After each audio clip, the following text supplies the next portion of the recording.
Mike Dolson, I'm here. Tom McDonald, Here. Jennifer Finley, here, Jim Molitor, Here. Carol Langford, Danielle Mack, Here. Bing Mack, James Steele Jr., Martin Charlo, Len Two Teeth, I'm here. Lenice Trahan.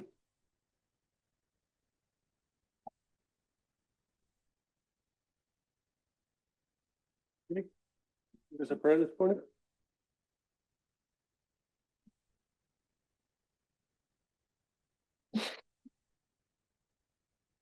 I'm with Kevin. We call on you today just to be with us. Be with us through our day of work, through the day till we get home, just be with us. Ask you to want to say thank you for the day today, for everything that comes along with that. I've had a bunch of issues in my personal life and family. Just thank you for the prayers of people, from the other people and people up here. I appreciate it. And then also wanted to say, just be with us as we do the work we do for our people. We have some important issues coming up, important things that we need to take care of. And ask for you just guide us, just be with us. Ask you to bless the children and elders of our tribe and be with us during these battle seasons. There's a lot of things going on, and just ask you to be with us in your name. Amen. Thank you, Jim. We have minutes from July 8th.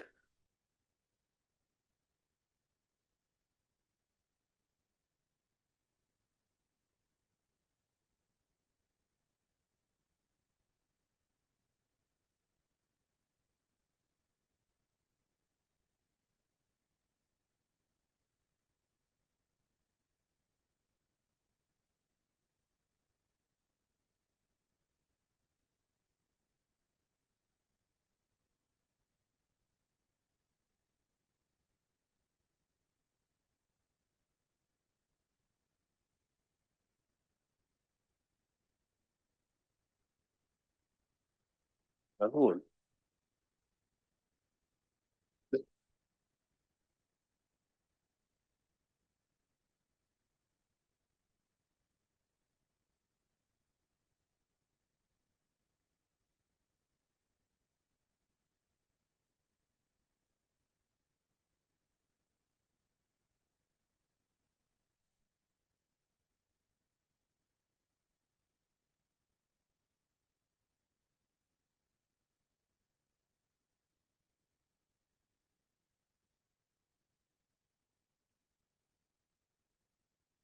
Daniel?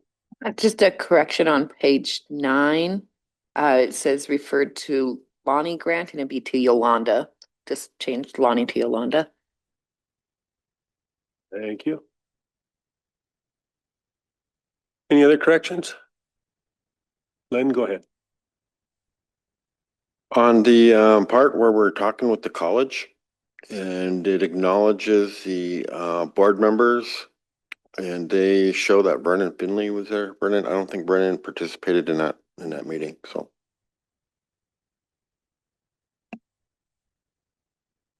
What? He was on Zoom.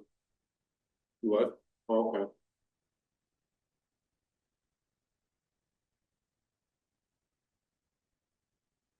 Tom? Motion approved the July 8th minutes with corrections. Motion by Tom to approve the July 8th minutes with corrections. Second by Jennifer. All in favor? We're unanimous. Do you have an agenda? Anything to add to the agenda? We do have 4 walk-ins.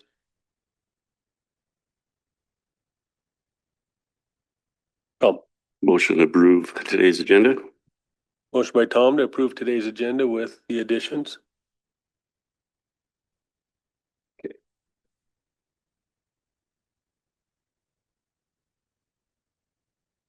Anything else? Addition, I have one tribal member that's gonna be coming in this morning and he's on his way up. Lynn. Got a motion? Second by Jimmy to approve the agenda with the additions. All in favor? Unanimous. We do have one quick little bit of business. I think we had birthdays yesterday. Danny and Jennifer, both. So we better sing Jennifer Trahan. Happy birthday to you. Happy birthday to you. Happy birthday, Danny and Jennifer. Jennifer. Happy birthday to you.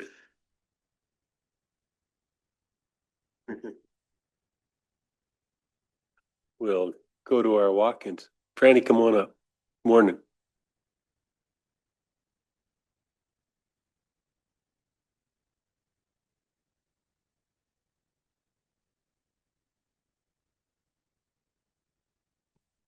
Good morning.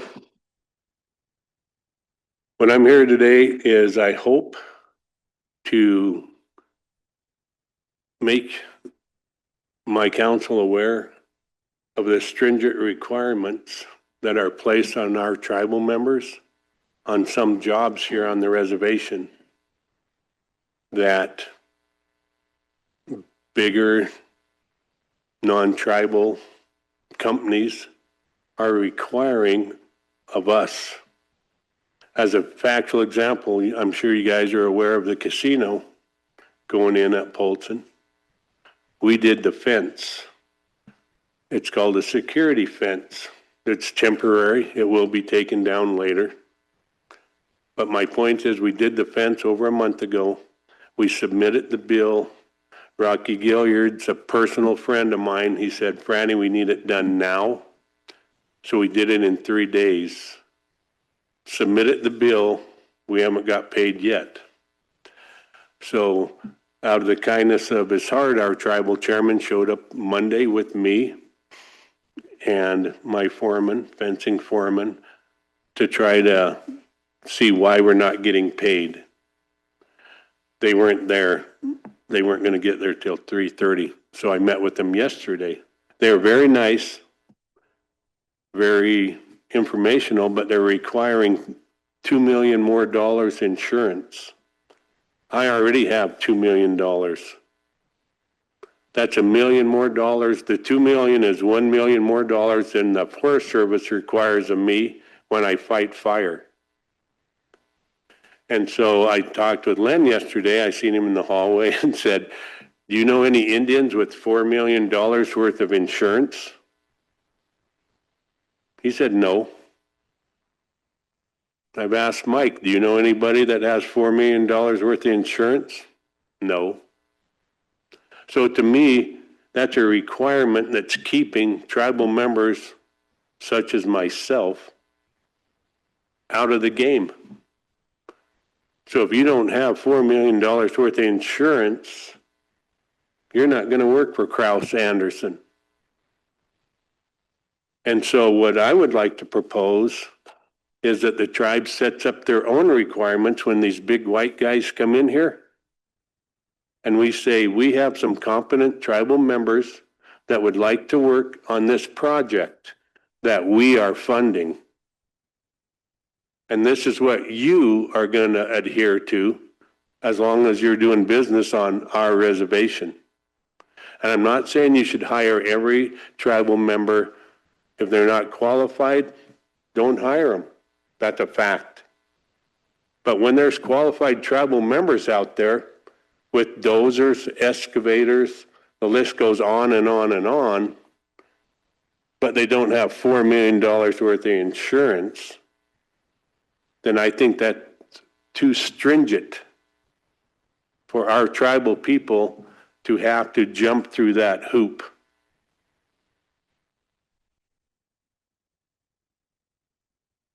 And so you as my council, as a tribal people's council, I would think would want to make it so that any Indian that wants to work has that ability to work. This is one thing I think you guys didn't think about in talking to the councilman I've talked to. They didn't know that was going on. So that's what I'm doing today, is making you aware of one of the problems.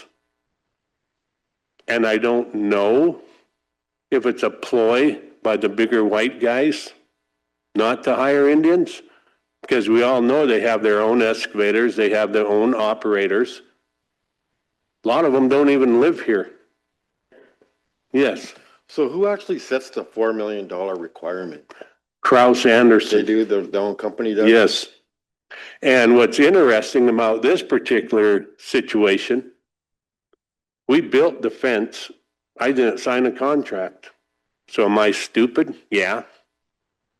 I should have waited for the contract. I should have told my friend Rocky, as soon as your big company gets me the contract and I can read it and read where it says I need $4 million,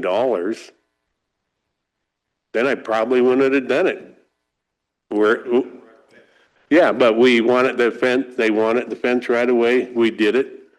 So I think if you do any legal, the assumption when they allowed me on the property and we built that fence, the assumption is everything was fine until it comes time to pay Franny.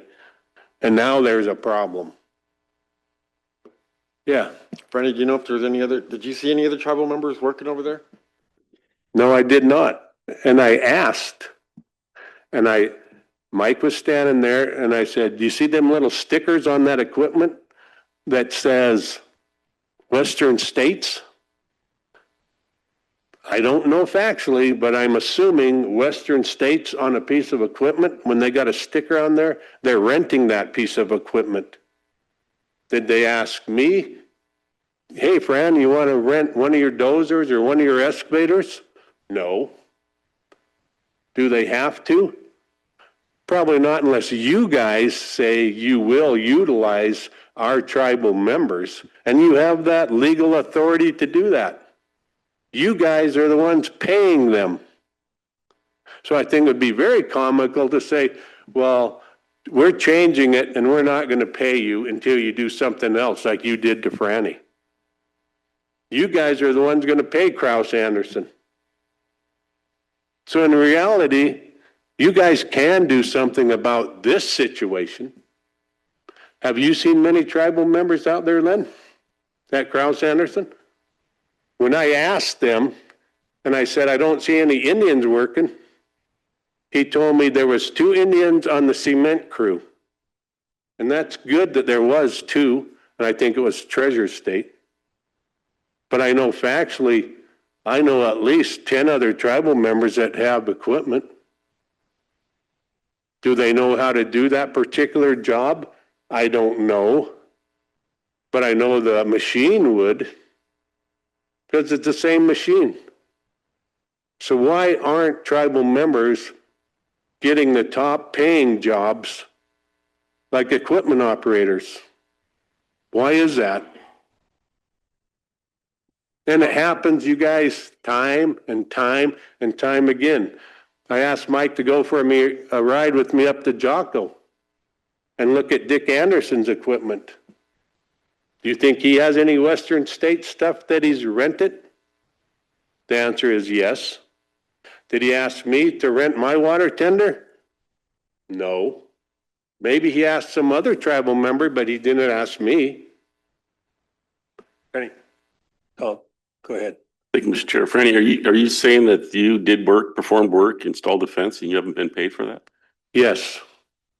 Well, I don't see how that could withstand any scrutiny or court action. If you had a verbal commitment, authorization to go, oral commitment, you went and performed it, they accepted you being on the property, you performed the task, they need to pay you your money. And you probably could do some damages on it. And you're exactly right. What little amount that I've checked legally, they're going to pay me.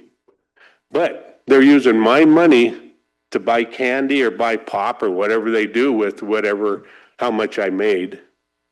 It's still wrong. My point is there's right and there's wrong. In my opinion, you guys have the power to make them big white guys do what's right for our people. You want us, everyone, to prosper. And next in line, I have no problems with non-members that live here having priority over people that live out of state coming here. They don't buy their license plates here. They don't buy their cars here. They don't do nothing here except buy lunch and gas maybe. So please, I would like to see some of you make a motion to do something that will change that. This lady right here, if you have any questions, you can ask her. I just asked her, hey, can I get a list of the people that work? But I don't know if any of you guys even know if they give those reports. And are they fraudulent or are they true? You don't know that because you haven't looked at them. And I told Mike, hire me for free. And whenever you guys get a big lump sum of money and your department head comes in and says, oh yeah, I got this big amount of money to do this project, hand it to Fran. And he'll say, I have 10 dozers, tribal member dozers. I have 15 excavators, tribal member excavators. And the list goes on. And then you guys say, you will utilize these tribal members where you can. End of discussion. And if you don't, boot them off the reservation. Do I think Indians know how to do everything? No. Do Indians want to do everything? Probably not. But the ones that want to work and be prosperous, you guys should make that happen. Carol. I think that we don't staff up Melinda's program enough. I agree. One person cannot handle all of these responsibilities, and it's almost like a good suggestion, Fran, that we would hire individuals that are always out there watching what's going Yep. on and give you some incentive to monitor, review reports. So we know, but she can't do it all. And I think first, I agree. we get the 3%, is it 3% or 2%? We need to hire more people and they need to be year round. It can't just be Yeah. summertime because she's gonna get them qualified and then they get qualified and then the season ends and then you're done. But I'm sure you've got other things to do throughout the year that keep them busy. But I think that's the first step. We get money for this. There's no reason for us to not have her office. I don't know how many people you would think you would need, but I worked that office way long time ago and I wasn't good at it at all. But it was stressful having to work with the non-Indians and they, they rude, disrespectful.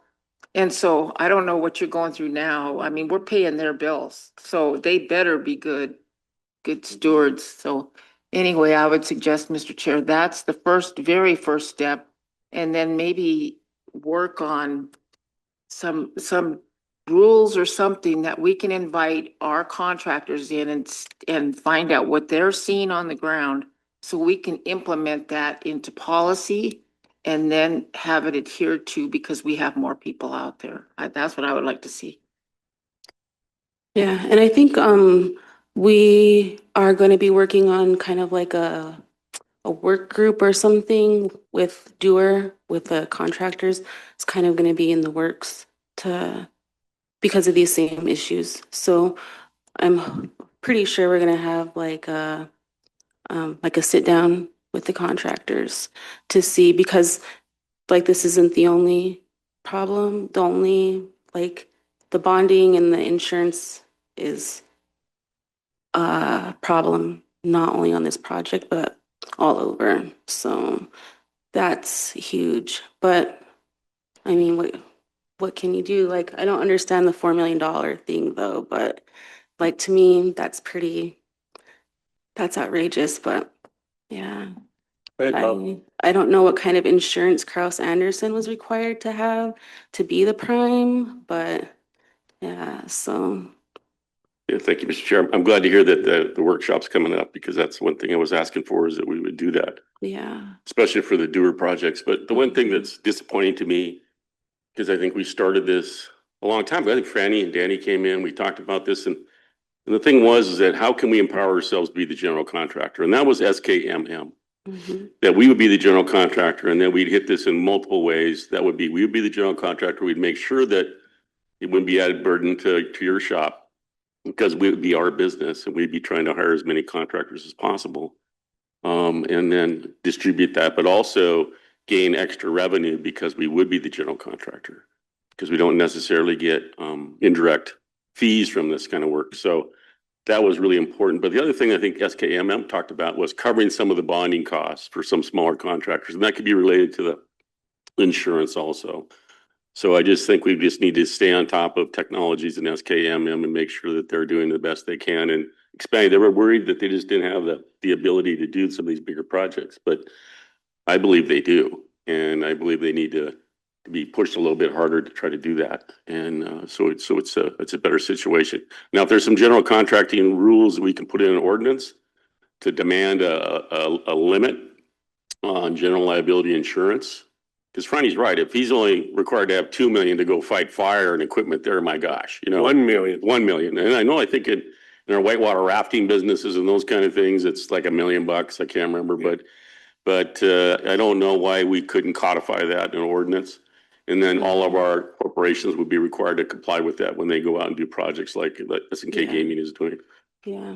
I can look through I haven't seen any other like tarot ordinance that had like insurance limits, but I can look and see and find out because yeah, that is a good idea to put it in the ordinance and then maybe encourage on some of the bigger contracts to like the state of Montana has their disadvantaged business enterprise. And so some of the bigger contracts, they require a set percentage of those to go to those disadvantaged business enterprises. So maybe encourage on some of the bigger contracts that a certain percentage of the subcontracts would go to tribal member contractors. Yeah, so. Fran and then Carol. And as you know, this is a hub zone. The reservation is a disadvantaged place. And so there are legal stipulations that I think you guys could enforce. The one thing that I would like to address with what Tom said, I agree with everything except the doers. I have a $1,000 bet with the head of them guys that that's not going to work. And we shook hands in public. I think Carol was at that meeting. They don't even bid on some of these jobs. So that doesn't make sense to me that you guys are paying their wages and they say they're going to help guys like me and every other little tribal contractor when they don't even bid on the project. So how is that helping? They still get paid, but I can't bid on the job because I can't afford the insurance or I can't afford this or I can't afford that. But when you guys started that program, that's what I was told would happen. Oh, the doers, they'll pay for all this. They'll pay for all that. You can ask Scott it. I bet him $1,000. As far as I'm concerned, he owes me $1,000 because it's not working for the small tribal members. And another side note, your own departments, some of them, your own department heads are part of the problem. And sometime if you want to go into that in executive session, I can bring facts and figures and I'll show you what department heads are part of the problem. That's wrong. Go ahead, Carol. I would look at other tarot, you probably have other tarot programs that you've looked at to see what kind of positions that they have. I think you really need to put that stuff together, and I don't know if it's you that we direct or who, Yeah. but we could figure Yeah. out a budget and we need Yeah. to increase the money, because we get the money. The Mhm. money, I don't know if it goes into the general fund right now, but it needs to come back to the program Mhm. to make sure it's doing the job it's required to do. Yeah. Yeah, I can look through the other tarot ordinances and then maybe like work with legal and maybe bring back a recommendation to make a change. Yeah, And then, you understand why we hadn't become tarot is Yeah. because then that means we have to hire all the other tribal people, but this way Mhm. it focuses on our people. It's Yeah. supposed to, but it's not even doing that. Mhm. But I know, and I don't want to be critical because I know you're trying your Yeah. hardest and doing the best job you can. Mhm. So let's Yeah, get you some that's help. fine. Yeah. Yeah, but yeah, that's what I think is a good idea. And then maybe if because I do actually have probably a few other things that I wanted added to the ordinance, so it's probably a good time to update it. I don't think it's ever been updated since it was implemented, so. When I very first got here, they asked me if there was anything I wanted to change, and I said no, but I was only here for like 3 months, so as time has gone on, I think there are a few things I want to change, so. Go ahead, Fred. And just a one quick thing that I think would help is I talked to one of the individuals that was head of the Blackfoot Restoration Project on their river, and they wanted the local people to be employed as much as they could. So what they came up with was an ingenious thing to me. Whoever worked on that project had to go through a week-long school that the Blackfoot Preservation or whoever did it put on. Tom probably knows about it. Your superintendent knows all about it because he taught the class. What that does is if you live in Washington and you're going to have 20 of your employees come to this reservation and work, they have to come to this class. Are they going to do it for free? Probably not. They're probably going to want their wages, or they're not going to want to come over here to work. So that helped eliminate them big companies bringing all their people to our reservation to work when they're going to have to pay 20 people's wages for a week to sit in a class that the tribe's going to put on and say, this is our culture, this is our resource, blah, blah, blah, blah, blah. So that was a deterrent. So that's how they helped get local people, contractors, involved in that Blackfoot River restoration. And I think Shane, when I've talked to him, he said he'd be more than willing to share his knowledge with you guys or Melinda and say, if you put that stipulation in there, maybe the white guys will start thinking, yeah, I'll hire tribal members if I can, if they're qualified. But right now, they just laugh and say, hey, let's do this and let's do that. There won't be no Indians. But again, look at your own department heads, and I would like to speak with you guys sometime in executive session if you would like. Yeah, and that is something that I've seen in other tribes is that they do require, if you're going to be bidding on like their tribal stuff, you are required to take like a class to learn about like cultural sensitivity, like their tarot ordinance and stuff like that. And they offer it like quarterly or something. And if you don't take the class, you can't even bid on their projects. So that is something that other tribes do too. Len. This is to Melinda. Does Kraus Anderson report to you weekly? And Yeah, I inform get you? weekly payroll reports from them. Yeah. Okay. So there are tribal members working on the project. Yeah. And I'm not sure why he said there was only 2. So we actually placed 3 from our office on that cement crew, and they already had a few other tribal members from our tribe working with them as well. And they're also working on the meat processing plant, that wall and slab crew. So they are using both, they're working on our casino and our meat processing plant. That same crew, yeah. Go ahead, Carol. You have water tenders on your list, right? Yep. Cause I see a lot of Mhm. projects going on and there's water Yeah. tenders, and if tribal members have them, they need to be out there. They Yeah. can't be sitting. And that's just something that sitting. Franny's talked about too before. And I don't think that that's something that I guess when people look at the business list, I don't know if they've ever thought about asking if they'd rent that equipment out. So I think maybe that's something that I can ask them and then maybe put that along with their list of services that they'd be willing to rent that equipment out. Because yeah, right now, like it just says like I do excavation and like but not really that I rent this equipment out. So Right. Along those lines, the tribe, the roads department, I've talked to the roads department when I see Western States 2 years ago when they were doing St. Mary's Lake and they were renting a water tender. I went all the way there with my water tender because they hired me, called me, and said, yeah, we need your water tender, Franny. So I went all the way to the lake, and they said, well, we changed our mind. 2 weeks later, they have a Western States water tender sitting there all summer. You know how long it took them to do that dam. So I've talked to the manager there at Ronan and said, hey, I still see you're renting Western States water tenders. I still have water tenders. Haynes's have water tenders. My boys have water tenders. The list goes on and on. Think anything's happened? You guys keep paying his wages? So nothing happens. I make people aware of the situation. I'm not saying hire my water tender necessarily.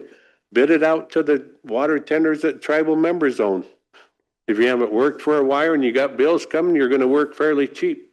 If you don't really need the work, then you might bid a little higher. But at least you're giving the tribal members the opportunity to work. And your own department heads are not helping the tribal people. And I'll argue that point with them whenever you want to bring them in. Thank you, Fran. Yep. Appreciate it. Thank you. I appreciate it. Thank you, Melinda.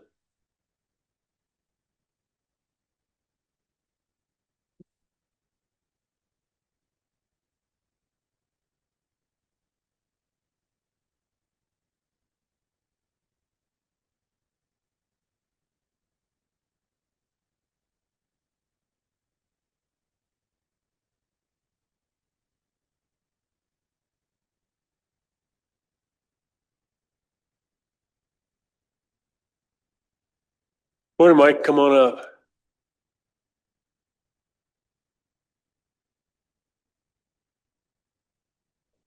Morning, how are you today? I'm sure council's heard a lot of complaints about the latest rate hike from Salish Kootenai Housing Authority on water and sewer. It went from 70 basically up to $80. But the concerning part, it's not so much the money in that we're paying some of the highest water rates of anybody as tribal members. But the one part in here which I don't understand is in light of a hot and dry summer, forecast, we are facing significant challenges that may affect our water. What is that? What are we facing? I mean, they're saying that we can only buy certain times of the day, certain days of the week, but I still pay full price. I think they used to call this shrinkflation because I'm paying more and getting less. I'm getting threatened with my water being turned off. I own my home. I pay my mortgage. I pay my homeowner's insurance. I pay my lease lot. These folks don't pay it. I've got an agreement with Department of Lands that I must keep my yard maintained. I can't maintain it with these hours. I've got over an acre of yard that I've got to mow, water, and try to keep maintained. It's hard for me to get up at 6. Well, it's not hard to get up at 6 in the morning because I'm up at 6 in the morning because I'm at work by 7. I work until 5:30, get home about 45 after, and then take care of my home business. And then from 6 p.m. till 10 p.m. on Tuesdays, Thursdays, I'm supposed to water. Well, what happens if my old man genes kick in and I fall asleep at 9 o'clock and the water runs all night and somebody turns me in for overwatering? My water gets shut off and then I got to turn around and pay for reconnection fees. Now, Polson, Ronan, they give their folks a set of water. Ronan gives 3,000 gallons. Polson gives 5,000 gallons. Do you know what happens when you go over that allotment? They charge you more. They don't shut your water off. As a homeowner, this is causing quite a bit of problems. At first, I thought maybe we're in some type of drought, but I pulled up what our Flathead water basin is for the year. It's this green one right here. We're at 90% of our annual average waterfall, but yet we're hit with this. And if you're a non-member on non-tribal land, you can water as much as you want. Nobody's going to say anything to you. You're not going to have tribal housing come up to your house and shut your water off, leave you a nasty note like this on the day that you're not supposed to be watering. I mean, I would like a little common courtesy. I mean, I go and I'm kind when I pay my bills. And I have, you know, water rates from Arlee. Those folks pay $36 a month, water and sewer. I pay 80, same water. Kalispell, if I were to pay $40 a month at Kalispell, I'd basically get 5,000 gallons of water. You know how much water I get through housing? When they feel I've had enough. When their feelings telling me I've had enough water, that's when I have enough water. Now, being in computers and being good at math, I know you can sit there and take the volume of a pipe, put a meter on it and say how much water you got or you've used. The one mathematical equation they don't have is to gauge somebody's feelings. So somebody feels like I've used too much water today. Am I really?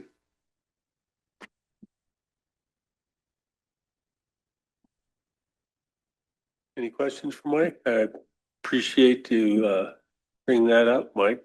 Well, I would like to see, I mean, if they're going to sit there and charge us, you know, good rates, I mean, I'd like at least a block of water. I mean, 3,000 gallons, 5,000 gallons, something that they can meter and say, I've gone over versus basing things on feelings. When they usually have these rate hikes, they have an opportunity to make comments, and that's kind of what's been surprising to me, even on the rental increases. Nobody comments. It's like the first thing I would be in there is saying, how much are you gonna raise it? I mean, usually they have an informed list on what they're gonna do, what their options are. Right, and I agree. And they definitely increased it. I mean, some of them almost double. Right. And I'm like, now you come in and you say, council, do this. Well, you had an opportunity. And so, and I'm not saying Right, you, right. I'm just No, saying. well, there for are instance, times when you think, "Are you Councilwoman, this?" sorry to But- overtalk you, But we can bring it up with the board, and ask them to take a review of it. But it's back to the board. That's why we put the board in place. I understand, and that's why I'm here. But my other problem is this letter of the rate increase was basically done on the 2nd of June. They didn't mail it out until the 18th of June. So I got it on the 20th of June. So there wasn't even I had no choice. I had no options. This is the only notification I got. And if they were as prudent as to tell you when not to use water and just to show up to your door and stick this on it, that'd be great. You know, I mean, even the good paper, they even used the good paper for this to make sure that we don't use water. Point taken, Mike. Thank you. Point taken. Appreciate it. Thank you. Thank you.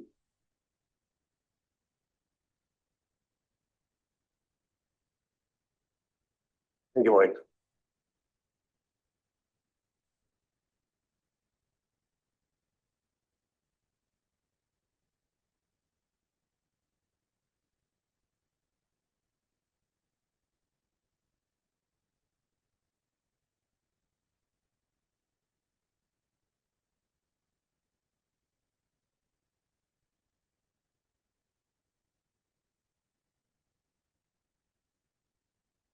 And a moment with your grandchildren or children.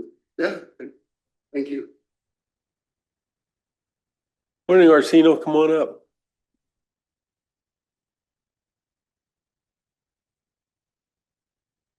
Morning, Leonard. Morning.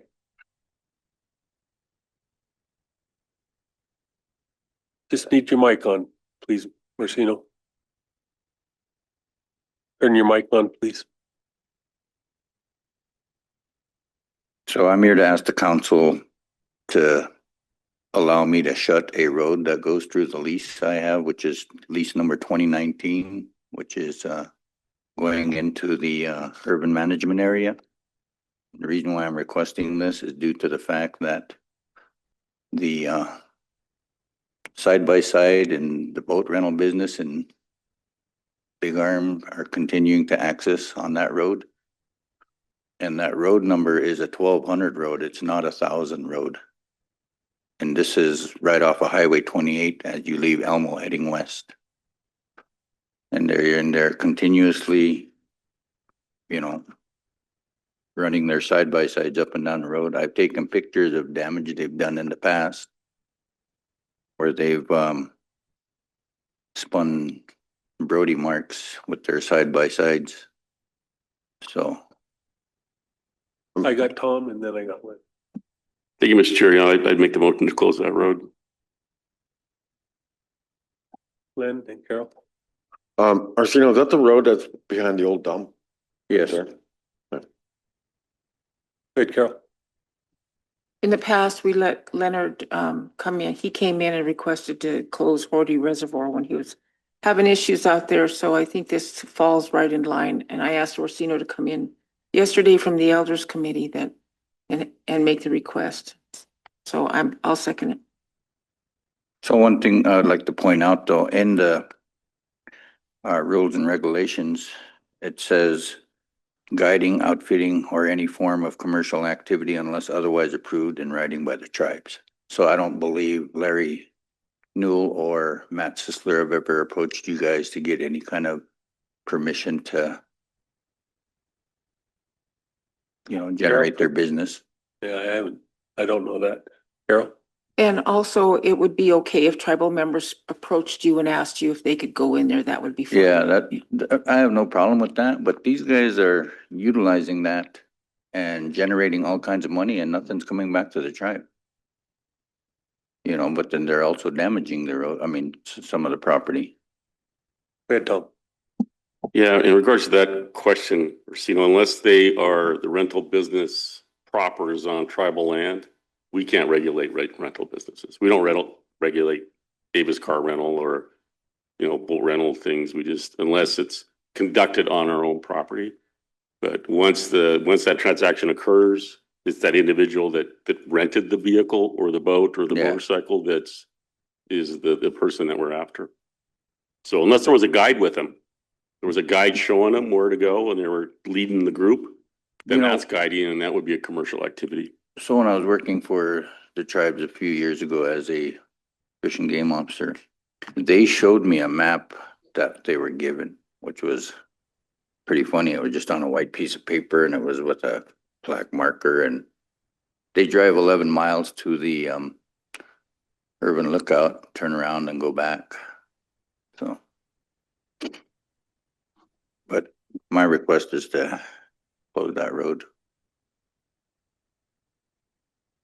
Go ahead, Lynn.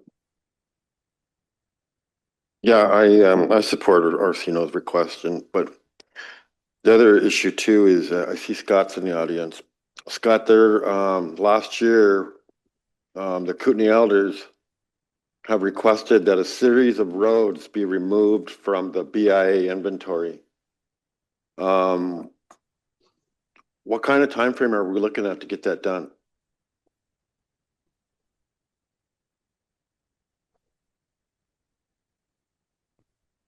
Okay, if you can coordinate with Vernon and keep the elders updated on that process, so we know exactly when we're gonna be able to close those roads.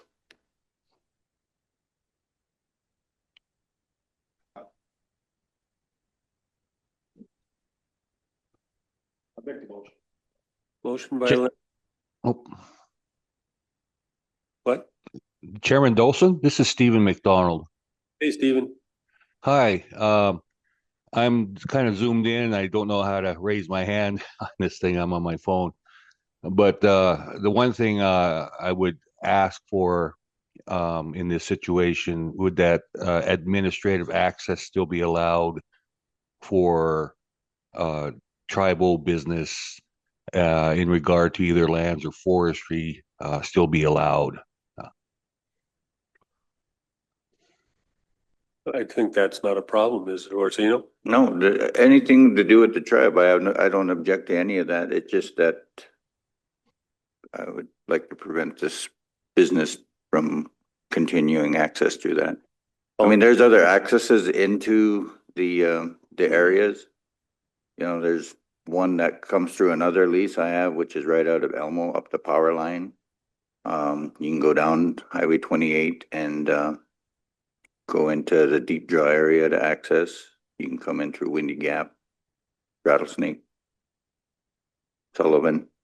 Yeah, there's multiple ways to do it, but sometimes that's the best way, or it may or may not be critical, but just like to preserve the right to maintain that access for administrative purposes. Go ahead, Tom. Yeah, thank you, Mr. Chair. When I made the motion, I assumed the assumption that that would be clear, that administrative use would be provided. But let's be clear, your request is to close the entire length or reach of that road that's named that road, not just the gate. So if someone came in the back way and they got to the point up the mountain and wanted to get on that road, it would be illegal from that point too, for the general public. That's what your request is, right? Yep. Okay, thank you. Leonard, go ahead. Mr. Chairman, yeah, what you guys can do, or what Orsino and Forestry can do, is use a combination lock or else dual locks. I have property out around Butte that we do that with Mission Valley Power. When they come out on our property and work, we have our homestead locked up, but we have a lock and they have a lock with ours. So when they need to get in, they can. So there's ways of working around it where they don't have to call Orsino or whatever. So, you can handle it that way. So we got a motion by Tom right out at the outset. We got Leonard Sanik a second.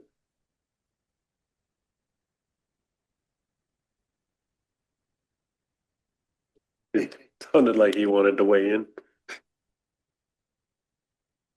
Okay, motion by Tom, second by Carol. All in favor? Unanimous. Well, I thank you guys. Thank you, Orsino. Leonard. Go ahead, Tom. What troubles me the most about this is the continued operation of that rental business, and that they don't understand or get the message.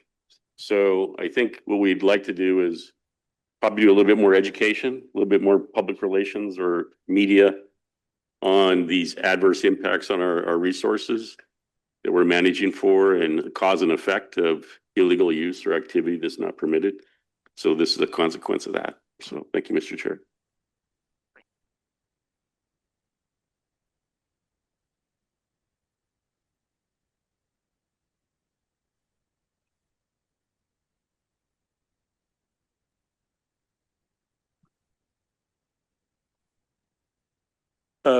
Our next walk-in is an executive, so we'll go out of regular into executive. Motion by Len to waive the background check at the Elders Program in Elmo. Second by Bing. All in favor? We're unanimous. Thank you. Thank you. Yeah, Jen. Go ahead, Mel.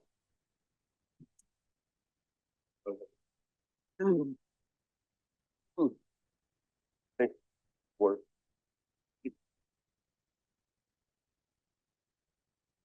In a minute, you guys, it's not, Patricia has the funding reply. Yeah, so that salary is actually funded under our Title VI, and Title VI does not require a background check.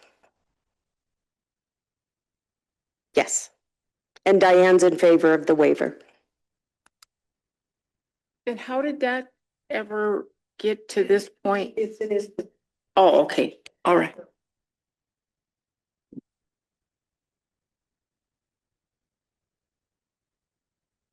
Self-inflicted stress.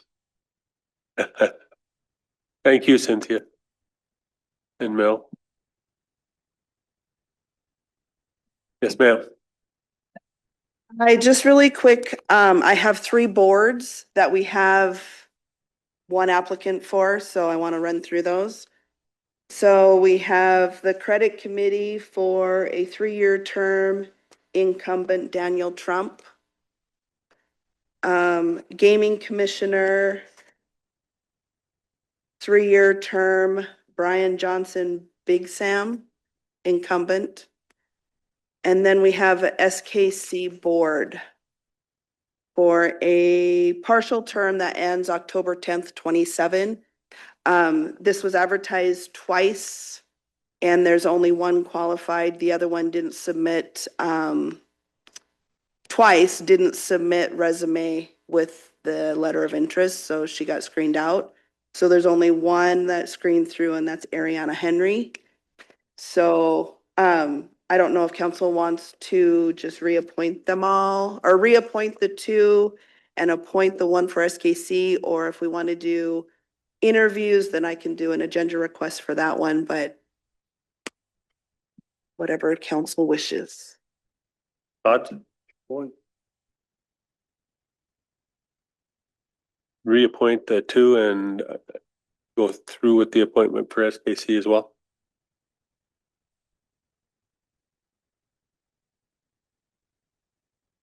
Do we actually need a motion on this, I believe.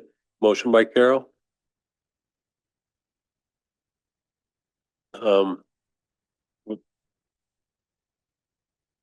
Motion for Mr. Big Sam, second by Jimmy, all in favor? Unanimous. Motion for Dan Trump, motion by Carol, second by Danielle, all in favor? That's unanimous. And motion for, what's the gal's name? Ariana Henry. Ariana Henry, motion by Carol, second by Bing, all in favor? Unanimous. Thank That's your you. words. Thank you, Mel.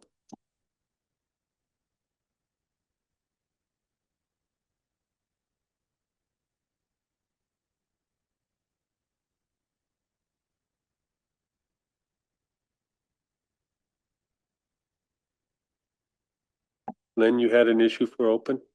Or was that just the issue you? Okay. Okay. And Jennifer, you want back an executive when we get there? Okay. Gotcha. So we'll go to Scott. Is Scott in? Did Scott? Try to get back on schedule here.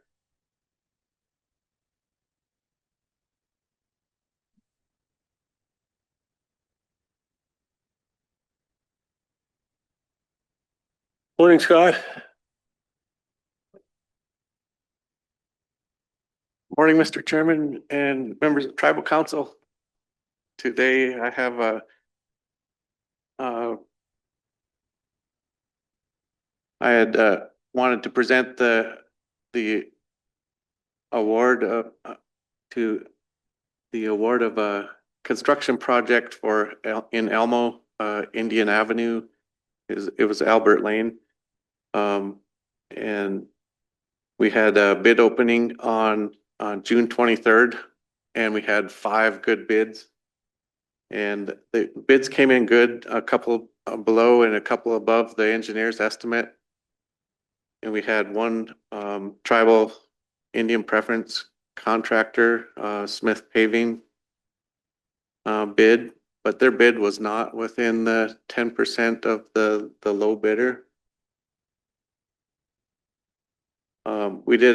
I did an evaluation of the bids and made sure that everything met all the standards and everything was good.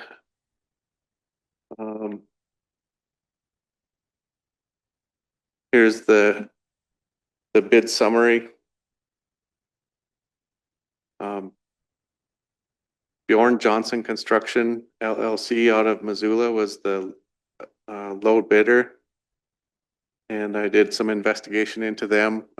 They currently don't have any construction projects going on as at this time, but they've done a lot of work in from Summers down to Hamilton on small projects or parking lots and MDT projects.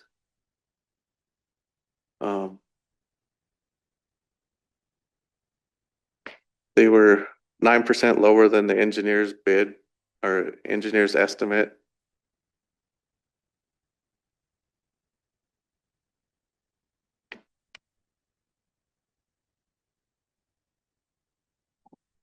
Yeah. Go ahead, Carol. You said Bjorn was 9% lower. So, and the engineers had a figure where they thought it should come in at. Was Smith Paving 10% lower? No, You know what I'm saying? yeah, the Smith Paving was it showed about 40% higher than Okay. that. I know Bjorn Johnson had an injury, I don't, years and years ago, a brain injury, and he went kind of out of business for a while, but then glad to see he's back. I thought he was really good at his work, so. Any other questions?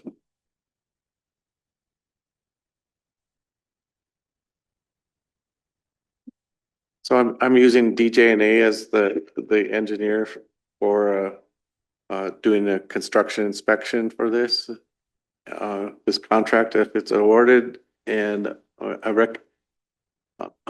they did the bid analysis along with me, and yeah, we're comfortable with their bids. And at this time, I'd like to ask council to award the contract for Indian Avenue reconstruction. It's called contract number 25-168 in the amount of $233,852.25 to Bjorn Johnson Construction LLC. Any other? Carol? I will make the motion that we go ahead and move forward.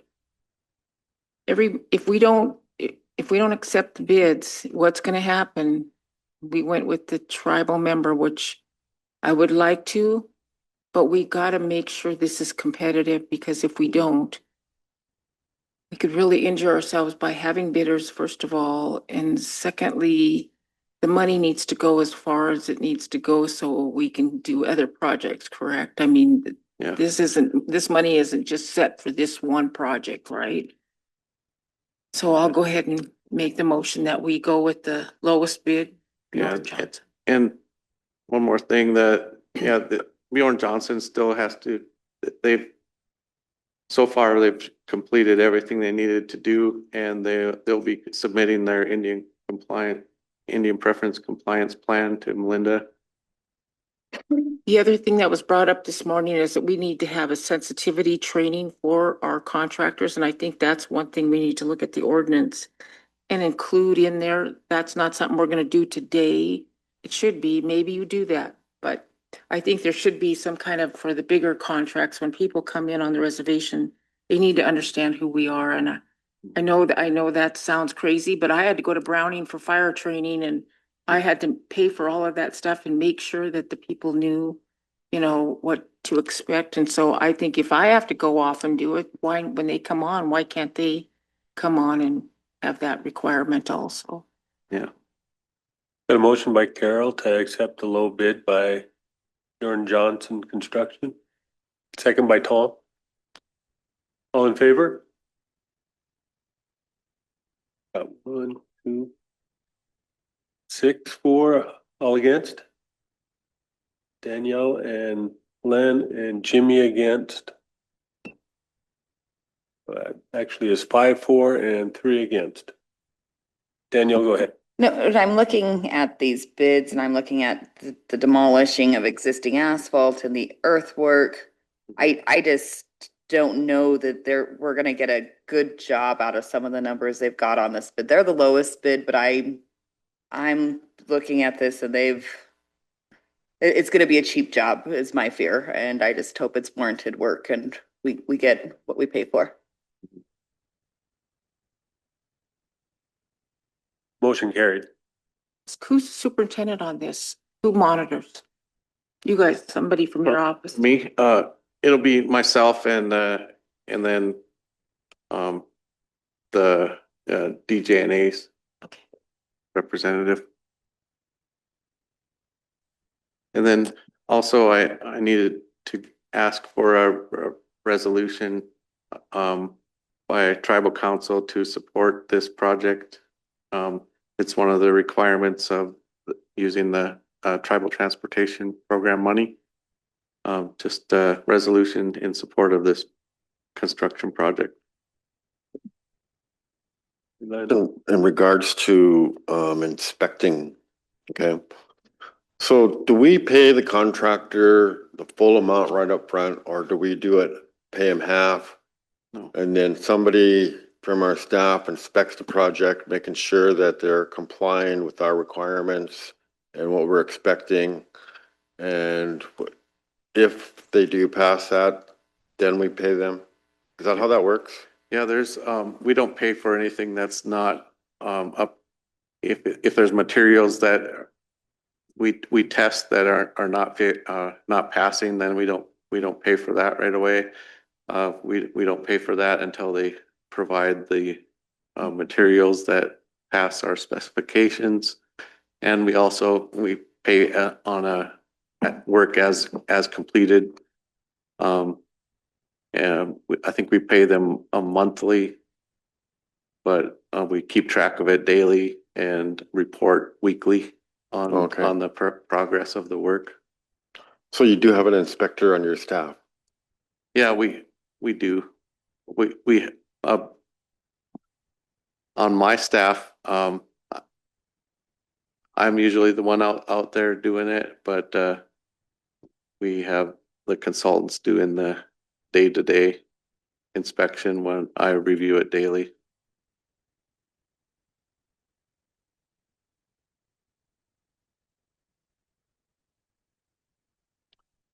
We've got a request to move forward a resolution, motion by Tom to approve the resolution authorizing and supporting construction of the Indian Avenue reconstruction.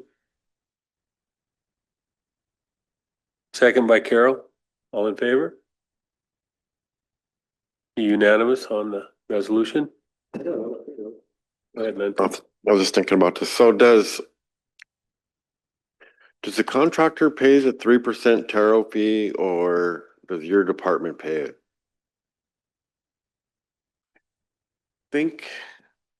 I think on this one, my department pays it. Your department pays it? In And the reason why I bring that up, because I know there were some other programs where they said the tribal department paid the tariff fee, which makes absolutely no sense. Yeah, I think the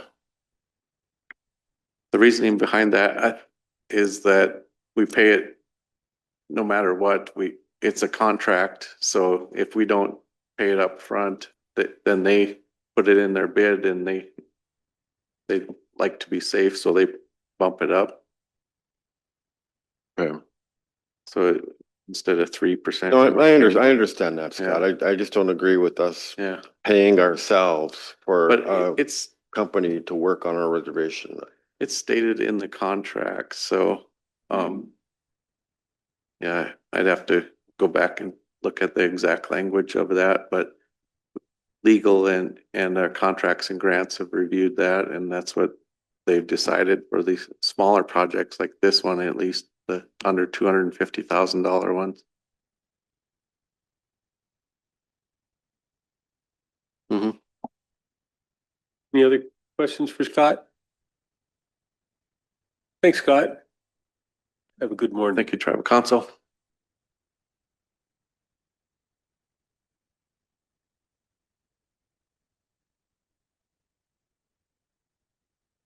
Morning, Zach. Come on up.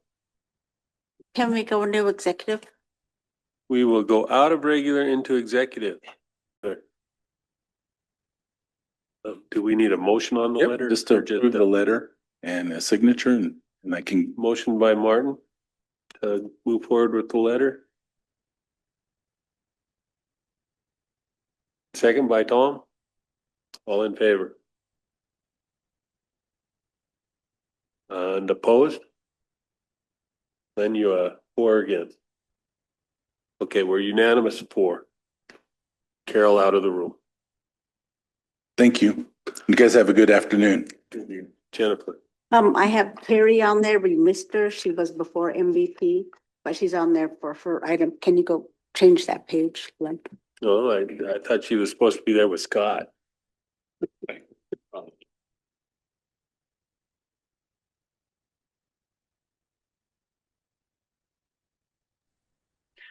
All right. Good morning, everybody. Thanks for squeezing me in this morning.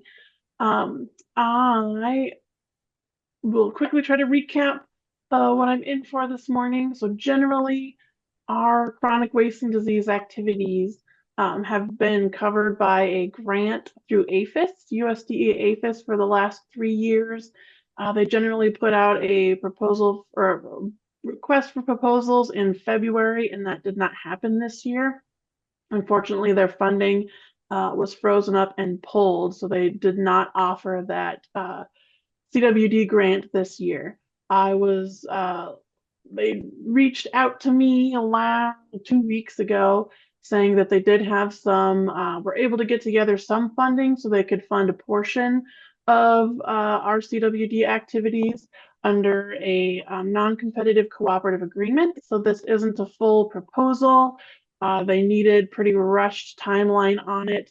And so that's why we're trying to get it kind of snuck in. I got it to Contracts and Grants on the 23rd, and they were able to get that reviewed and back to us and approved so that I can get that to you guys for approval to submit. What you're looking at on page 9 of your packet is that kind of draft cooperative agreement for the grant. So it's pretty basic language, but all of our CWD activities do fall under their objectives there. And so I today am looking for approval. So there, I'll go down to on page 18, you can see our budget. We are just asking for funding to be able to hire seasonal technicians. They'll be able to cover half of that cost for CWD technicians. And so we're hoping to secure this funding. I need to have it to them tomorrow, just this agreement saying that we will receive and are interested in receiving that money under this budget. So just looking for an approval on that today so we can go forward with that. Thank you, Mr. Chair. Thank you, Carrie, for jumping on this when the money shows up. So I'd make the motion to approve the cooperative agreement. Motion by Tom. Martin. I'd second that, but Carrie, did we conclude the administrative removal of animals, and do we have any more positive tests for CWD? From this for earlier in January, you mean? So yeah, we were trying to extend the season to help hunters kind of help us collect some more samples in the area, but we weren't able to kind of get that all coordinated this spring. We were trying to use administrative hunts to kind of increase that, but then right at that time is when we had that like 2 or 3 weeks of below zero weather and all that snow. So we were only able to collect a few more samples. We got about 20, 25 maybe. So in that small sample, we didn't have any more positives, but we're really gearing up towards and hoping this fall to kind of with hunters collect the remaining sample size that we need to let us know what that prevalence is. So yeah, we're really hoping this money can kind of come through to help us hire technicians to have check stations. We got a motion by Tom to move forward with the agreement, second by Martin.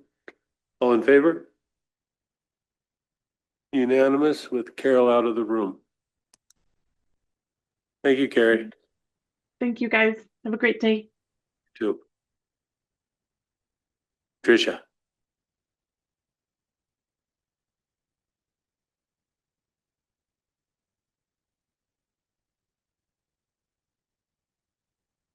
Morning again. Good morning. I'm here to ask council to approve Corky Sias as interim department head for DHRD, retroactive to June 9th at the salary increase that we had discussed last week. Good, Tom. I would make the motion to that effect. Motion by Tom. Second by Jimmy. All in favor? Good. 7-4, Carol and Martin out of the room. Thank you. Thank you. I got a question. So when do we plan on advertising the position? I think that's a good question. Don't know if you want to have that conversation now or go into executive. I think a lot of it will depend on what are the results of processes that are in place for the previous Okay, department. let's go into executive. We will go out of range. What else did we need? Okay. Thank you.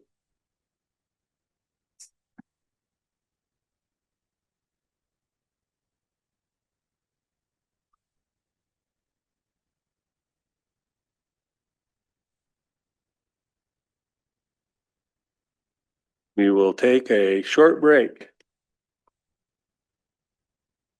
Short break till 20 after.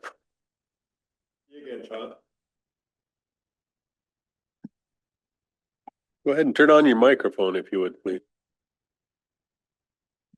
There we go. Okay, thank you.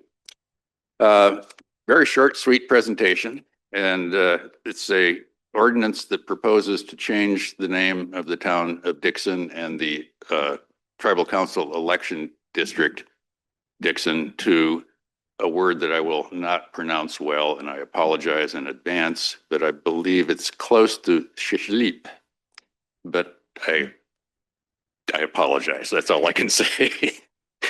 Okay, so it's I think probably the shortest ordinance that has ever been enacted, if it is enacted by the tribal council. It's about 2 pages long. It is primarily, almost exclusively, the work of the Salish Ponderay Culture Committee and of the Elders Committee, sort of pulled together by Tom Smith and wonderfully well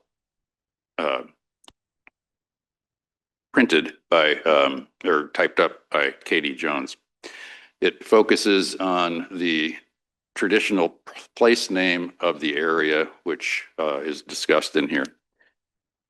The ordinance is quite simple. It's got a general section citing to the authority, which are several sections of the Constitution addressing the ability of council to change the names of election districts, and to the authority of the council to address issues of culture and cultivation of cultural issues by the tribes. It also addresses as authority the preamble to the treaty, which recognizes the sovereign authority of the tribes and their inherent right to address and control all issues of life and culture on the reservation. And finally addresses Tribal Council Resolution number 25015, enacted on November 26, 1924, directing the change of names. The most interesting part of it actually is part 2, the findings, and these are pretty much verbatim the findings from the Culture Committee folks and the Elders Committee, addressing self-governing capabilities, political integrity, and cultural awareness.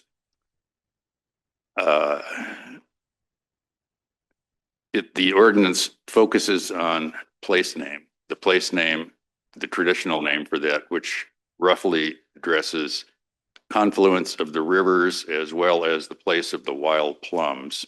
and has been shortened by the folks at the committee and the elders to the simple word, relatively simple word of Shilip, which would be the go-to name under section part 2G of the ordinance. And then part 3 is simply the act of naming the renaming the town and the election district, and directing that the tribal council shall take all steps necessary to effectuate the change of the name of the unincorporated town of Dixon to the culturally appropriate name. And it also addresses it is the manifestation of the tribal council's amendment of the name of Dixon in the constitutional election districts to Shilip. And that's it. It's short and sweet. So it's been, as I say, vetted entirely by the Culture Committee and the elders and reviewed by Tom. And it's here for your review, consideration, action, or direction. Any questions? I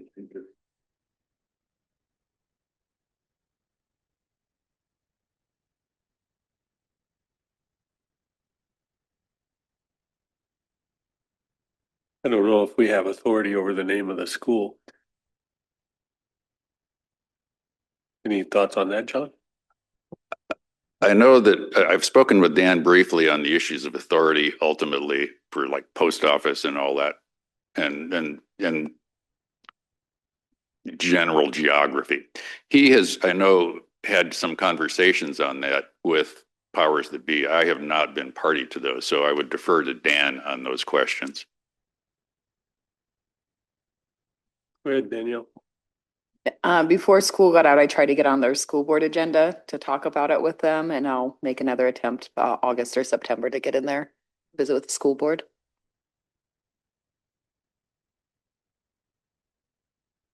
Any other thoughts or remarks? See, we're in executive right now, aren't we? No, we're not in executive. Cool. Is the ordinance ready to go forward? Motion by Tom to approve the ordinance. Second by Danielle. All in favor? Unanimous. Got an ordinance. Okay. Well, thank you very much. Thank you, John. It's really is good to be back here. enjoy immensely. Yeah, thank Even you, Tom, you know. I want to, John, where's your fly rod? You know, It's in my car. okay. You know, I didn't quite imagine that, you know, back in the day I worked with Clarence when we were able to develop, when the bridge went away, we were able to convert the right of way to the tribe's ownership for the old bridge. And then we worked with Mr. Hoskins to develop an access site to have this name. We came up with this name for the access site. I just never envisioned that we would transfer this to the entire town and community, which is a wonderful thing. And so I want to thank everybody for bringing this forward, including Sonny Boy Lozo and Katie and everybody that's worked on it, including John now. So I just think it's a wonderful thing. Just want to say it's great to be able to honor and restore a traditional name in place of a tyrant that it was named after. So I want to say lemlims to everybody. Thank you. Glenn, go Now ahead. that we have the legal department here, so what exactly do we need to do to designate the Dixon Jail as a historical site? It has been a while since I've dealt with cultural resource law, so I would defer to the lawyers behind me on that one. Leonard, I've been out of the game for a while. We've discussed this in the past, and at that time, council agrees that it should be a historical site, and we should start managing it. And so I just wanted to get that process started. Tom. Yeah, thank you, Mr. Chair. I know that some things have been delegated to our Historic Preservation Office, but back when I was looking at trying to designate the CCC era lodges at Blue Bay as a historical site. I was looking for additional money to manage them and keep them up. It was the State Historic Preservation Society and their staff that required to have a review of it. And there's a certain percentage of alterations that they accept. I think looking at that building, it looks like it's fully, nothing's been altered. It's been left unmaintained. So I think it would probably, they would have to review it and then designate it as such. And then of course you have to comply with at least 1 day of public access to the facility.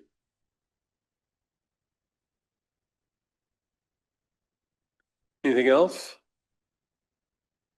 Just one anecdotal sort of tying the fly rod and the historical location.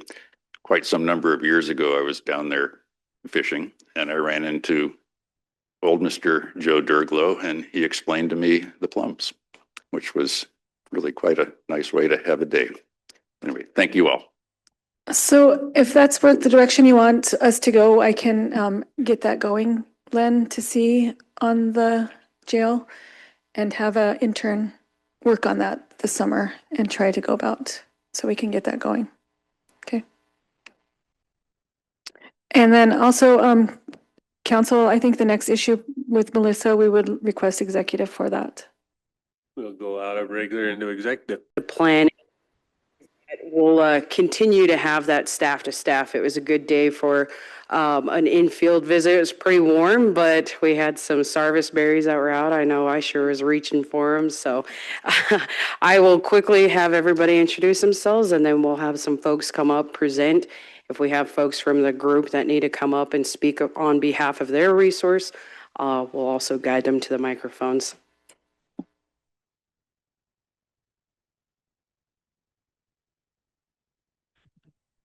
Good afternoon. I'm Kevin Cannell. I work in Cultural Resources Department at Bonneville Power Administration. Good afternoon. I'm Meadow Nelson. I am the project manager for the specific project we will be talking about today for Bonneville Power Administration. Hi, I'm Marcy Foster, and I'm the Tribal Affairs Manager at Bonneville. Good afternoon, Adam Cummings. I'm a tribal liaison with our Tribal Affairs Department. Good afternoon. My name is Joe Connor, and I'm a Tribal Affairs Account Executive. Short, so I'll stand. Hi, folks. I know some of you. Kate Wilson. I'm the Montana liaison for Bonneville. Thank you, Kate. I'm John Tyler. I'm Bonneville Power Administration's Chief Forester. And hi, Annette Talbot. I am with the Tribal Affairs Office as well. Good afternoon. Good afternoon. I'm Fiona Spencer. I'm the right-of-way agent for this project for Bonneville Power. Hi, Bill Merriam. I'm staff forester with Bonneville Power. And good afternoon. I'm Jim Clark, a realty specialist for this project. Good afternoon. I'm Christine Sullivan, the project coordinator.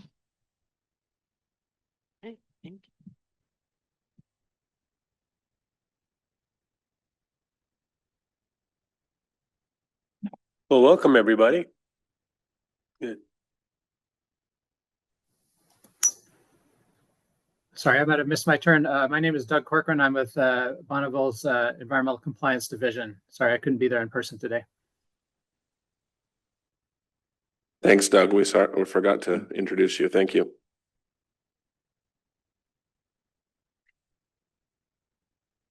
Okay, hello, Chairman Dolson and Vice Chair McDonald and members of the council. Thank you for making time on your agenda to meet with us today. I'm Marcy Foster, and I'm a Pueblo of Laguna tribal member and manager of our Tribal Affairs organization at Bonneville, as I mentioned earlier. I just wanted to start giving a brief overview of Bonneville for those of you who aren't familiar with our agency. We are one of 4 federal power marketing administrations, and we were established in 1937. Our primary service territory is Oregon, Washington, Idaho, and Western Montana. Our current administrator is Mr. John Hairston.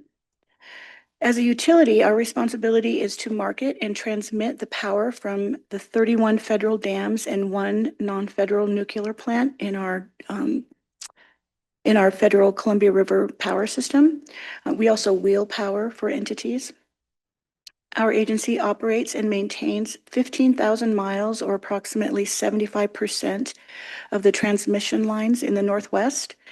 We are a self-funded, nonprofit federal agency. Our operating revenues come from our ratepayers.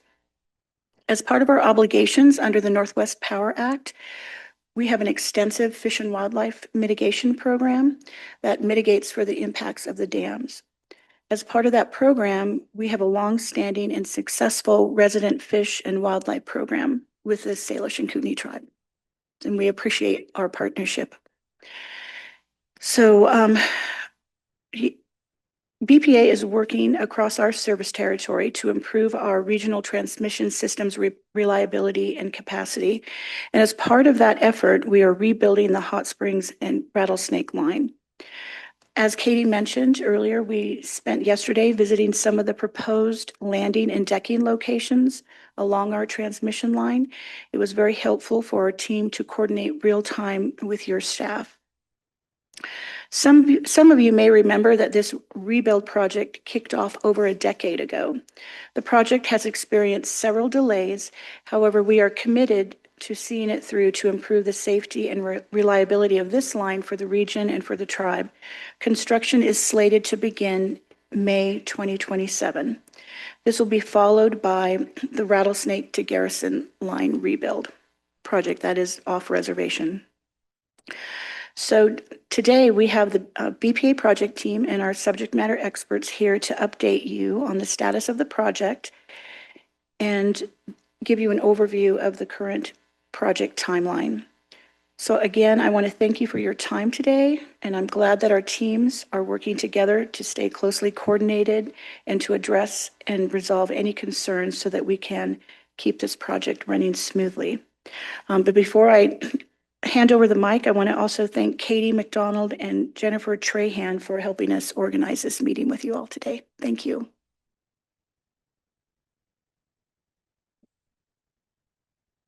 So good afternoon. Once again, I'm Meadow Nelson. I am the current project manager. I think I might be the third or fourth that has been assigned to this project, but I'm hoping to see it through to completion. So just a kind of overview of what our projects are. Our transmission lines are named from substation to substation. So the Hot Springs to Rattlesnake is a 59-mile segment that goes from the Hot Springs substation, which is just west of Flathead Lake, across the reservation, the Flathead Reservation, to Northwestern Energy's Rattlesnake substation, which is just north of Missoula. So this is a predominantly wood pole line made out of structures that were energized about 70 years ago. So it is quite old, and it is due for an upgrade. So again, it's mainly wood poles. There's a few steel towers in there for some of the river crossings or some areas that have larger spans that require more engineered structural integrity. In several areas, we are paralleled by the Northwestern Energy lines, so they run along the same corridor, maybe next to us on either side. And then, as Marcy mentioned, we also, as part of this project, intend to, the following year, rebuild the Rattlesnake to Garrison segment. And while that is not on reservation, we want to make sure that you're all aware of that work that is going to continue happening near your area. We can do the next slide. So just to kind of give you an idea, the map here. So that orange color, of course, you should all be very familiar with. Then that yellow line through the center of it, that is our transmission line that we're going to be rebuilding. So that is the area that we are talking about today. That's where we went and had some of our site visits yesterday. Continuing just below that, there is a pink line, and that goes from Rattlesnake on down to the Garrison substation. So that's the next segment or phase 2 of the project that we're going to be rebuilding. Can we use the mouse to show? Yeah. Does that show okay? No. On the- They're not showing it, they're not on. You need to go back to your Zoom. Okay. Escape.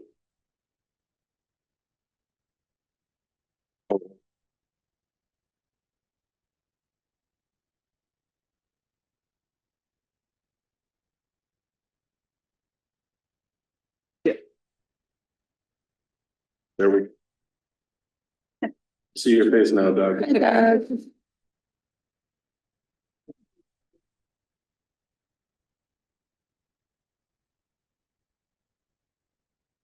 Great. Thank you.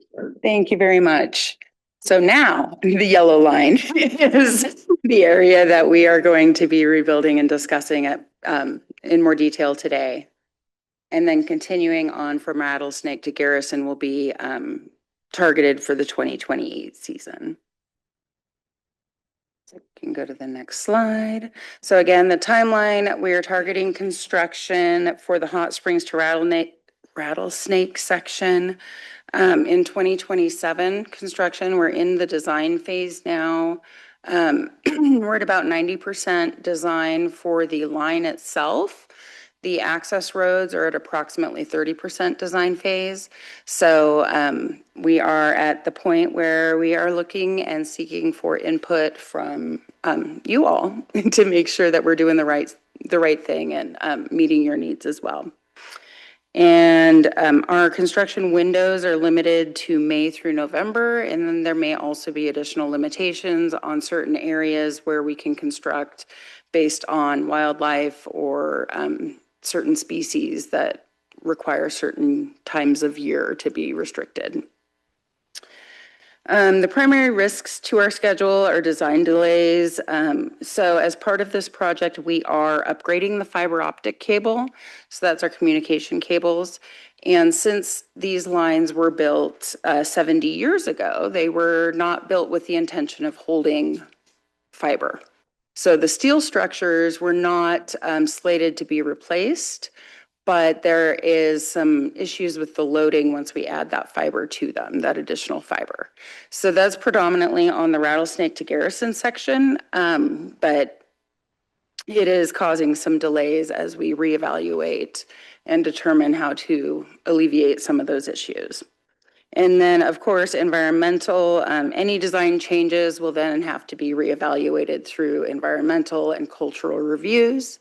And then we can't do any land acquisition through private landowners or any coordination specifically for securing rights to do the work until we have that environmental clearance. So that's where the schedule could be at risk. Next slide. So this is about 58 for the access road portion. There's 58.5 miles of road improvements.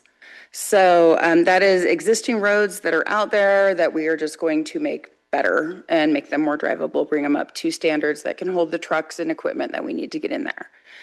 We have about 2.5 miles that will be reconstructed. So that's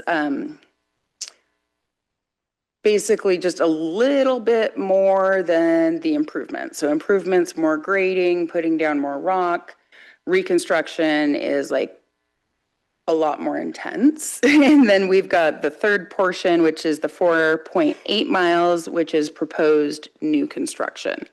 And really they're defined by the extent of work that is required. A lot of these are on areas that we currently drive to access the structures and access the lines, but they need to be turned into real roads. And then we have 27.5 miles that are going to be used as direction of travel. So that determination is that we drive on them to get to and from our transmission line, but we do not anticipate any improvements or damages to those roads. So, yes. Thank you. The roads that need to be reconstructed, are those located outside of the right-of-way corridor on tribal lands? Some of them are, And some of them we do have, we have secured rights to previously. Some of them we will need to discuss. And so that's where this final bullet comes in, and we will be providing the transportation plan and working with the CSKT to really get your input, determine where we need to make any changes or if it is acceptable. And then there were some concerns that were brought up on our field visit about having too many roads that were open. So this is why we're at about 30%. So once I get a design that is shareable, we will provide those transportation plans to be reviewed and get feedback on to finalize that design.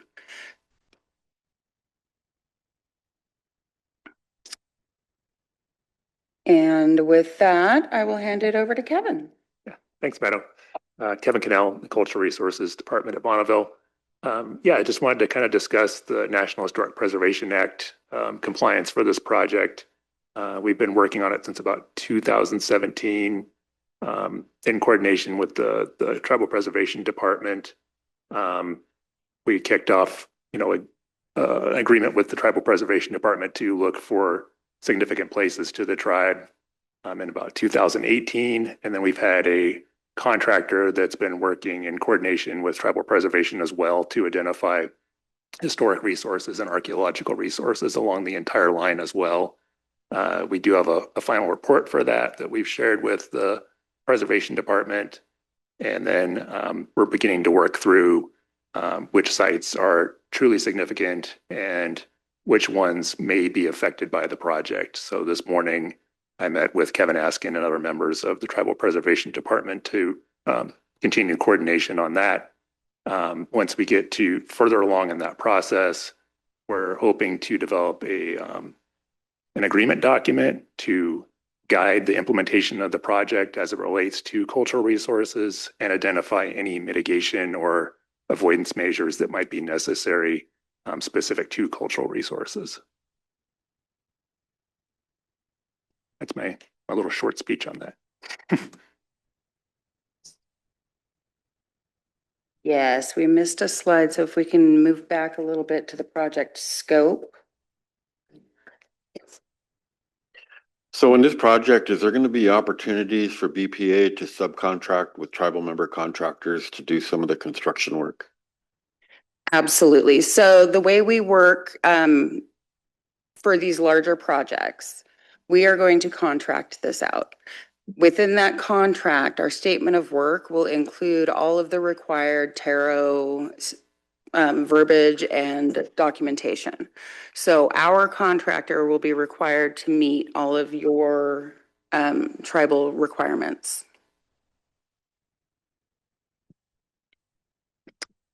And back to the project scope. We did skip the slide, just kind of an idea of what a rebuild is. We're going to remove all of the existing wood structures and we are going to replace them with similar looking wood structures.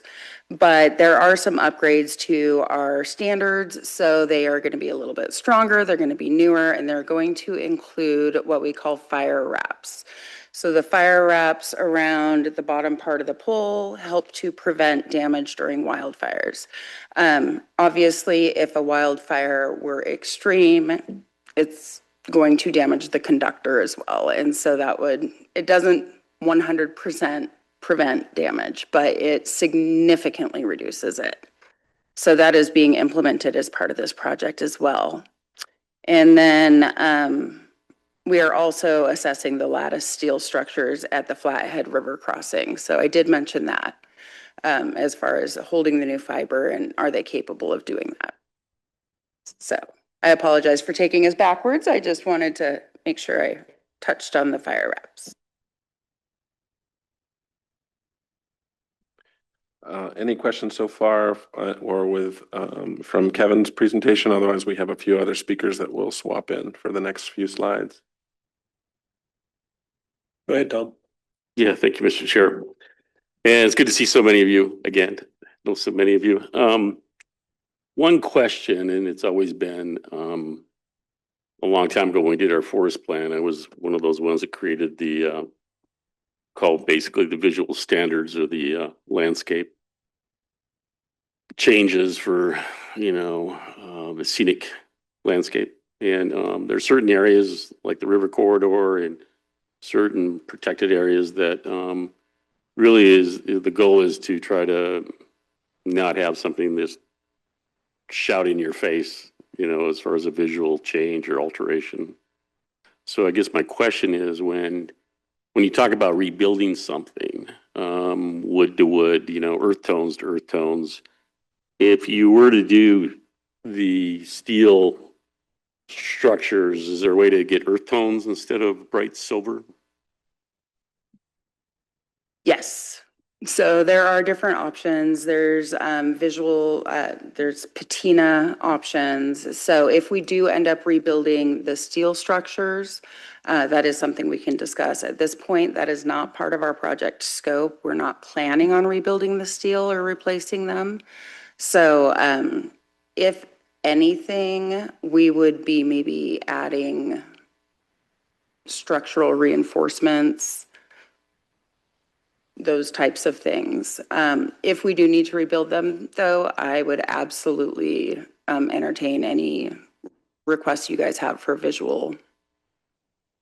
Just one other thing not related to this, but it's related to being a partner with BPA, and appreciate our partnerships that we've been able to do for fisheries or other resources. And Marcy, I think Marcy knows about this one, but it's our headwater benefits is going away. Bonneville Power is not going to pay for the headwater benefits from our hydropower facility, which is a loss of income to our tribes of $2 million, a little bit more a year. And all the other headwater benefit hydropower facilities are still maintaining and paying that. It's just Bonneville has opted out of that. But that's a significant issue for us because we use that to fund our government services. And of course, Bonneville is still benefiting from the headwater storage that we manage out of our facility. So I guess, Administrator Harrison knows about that. We want to advocate for that. And that's a significant change for us. It's a big hit for us. So we want to be a good partner with Bonneville Power, but to lose that funding is a dramatic effect. And we'd like to see Bonneville reinstate that, at least with its tribal partners, which is just us. I think we're the only ones with the dam. So we certainly would appreciate that consideration. Thank you, Mr. Chair. Yes, I'll take that back and we've scheduled to come and meet with you later this month.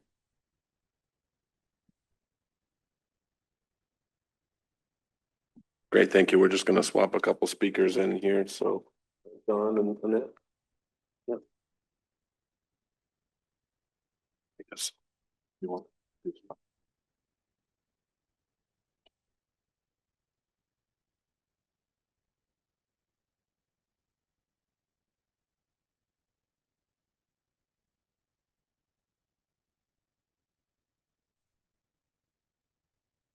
So in regards to the rebuild of this line, is this going to allow BPA to increase capacity for the 230 kV? That is a very good question. And unfortunately, no, we are not increasing our capacity, but we are increasing our reliability. So a lot lower likelihood of outages or emergency repairs.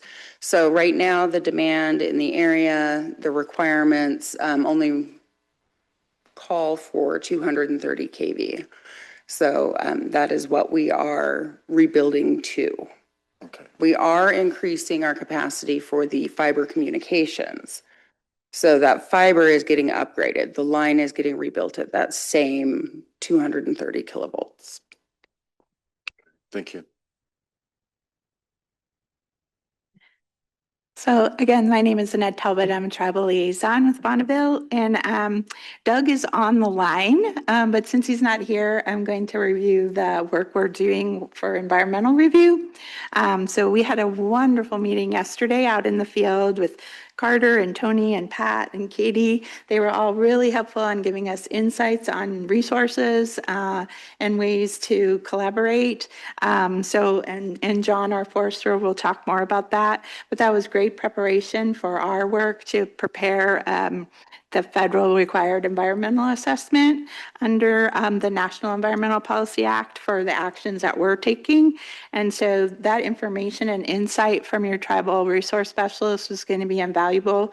We're inviting that input up front so that it's drafted in a way, hopefully as the draft gets released, that will already cover all of your input and opportunities to mitigate and minimize impact. So we really appreciate that. We talked about grizzly bears and snowpack and road work and water bars and things to make sure there's not excessive draining off the road. So really good impact. So we really appreciate their time. We will then be consulting, which we did a little bit yesterday, on the tree removal and the landings and the decking sites. And again, John is going to speak more about that. And we're targeting the release for the environmental assessment in 2026. And again, Doug is our point of contact, who you saw on the screen a little bit earlier. And again, he's online frequently now with your resource specialist. So we really appreciate that feedback from them. And John is up next. Thank you, Annette. And I just want to say thank you to the Tribal Council for the opportunity to present and discuss our project with you today. It's a great honor. I'm John Tyler. I'm the forester in our BPA's Vegetation Management and Forestry Work Group. And we have two components to that work group. One would be the forestry component that is involved with capital projects like the one we're talking about today. And we also have ongoing maintenance activities in the transmission corridors that are already established. So we'll cover both of those topics in the presentation today.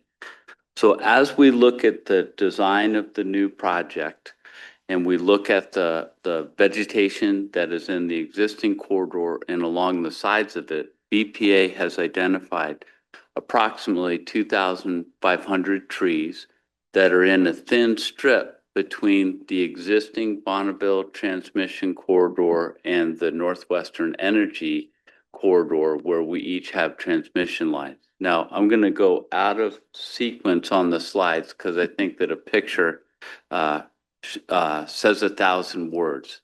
So in this image, we can see the Hot Springs Rattlesnake line, which is on the left-hand side of the page. Then there's a thin strip of trees, which we refer to as a timber fringe. And that is those, and then next to that on the right would be Northwest Energy's transmission corridor. And you can see underneath those transmission lines, the landscape is has been maintained on an ongoing basis, so we have low-growing plant communities there.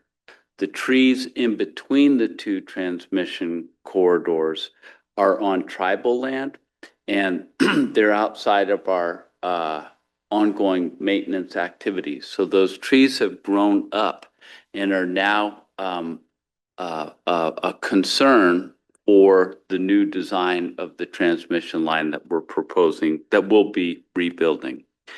So when we look at these trees in between the two corridors, we refer to those as danger trees because they pose a risk to the reliability and safety of the transmission line. And the way that they do that are that you can see the trees in between those two corridors are standing somewhat alone, and they don't have the benefit of the trees in the more forested area, either on the far right or the far left, which have kind of the strength of their forest community around them. These trees, in the event of a high wind event, let's say, would have the ability to bend, perhaps to snap off. So they're not quite as protected as the ones that are in the stand. To the right or to the left. And as a result of that, those trees are tall enough. They're danger trees in our consideration because they would be tall enough if they were to fall to either come into contact with the line, or they could come close enough to the transmission line that the electricity could arc over to the tree and then follow the path of the tree to ground, which could cause an outage, or perhaps more importantly, they could be the source of starting a wildfire.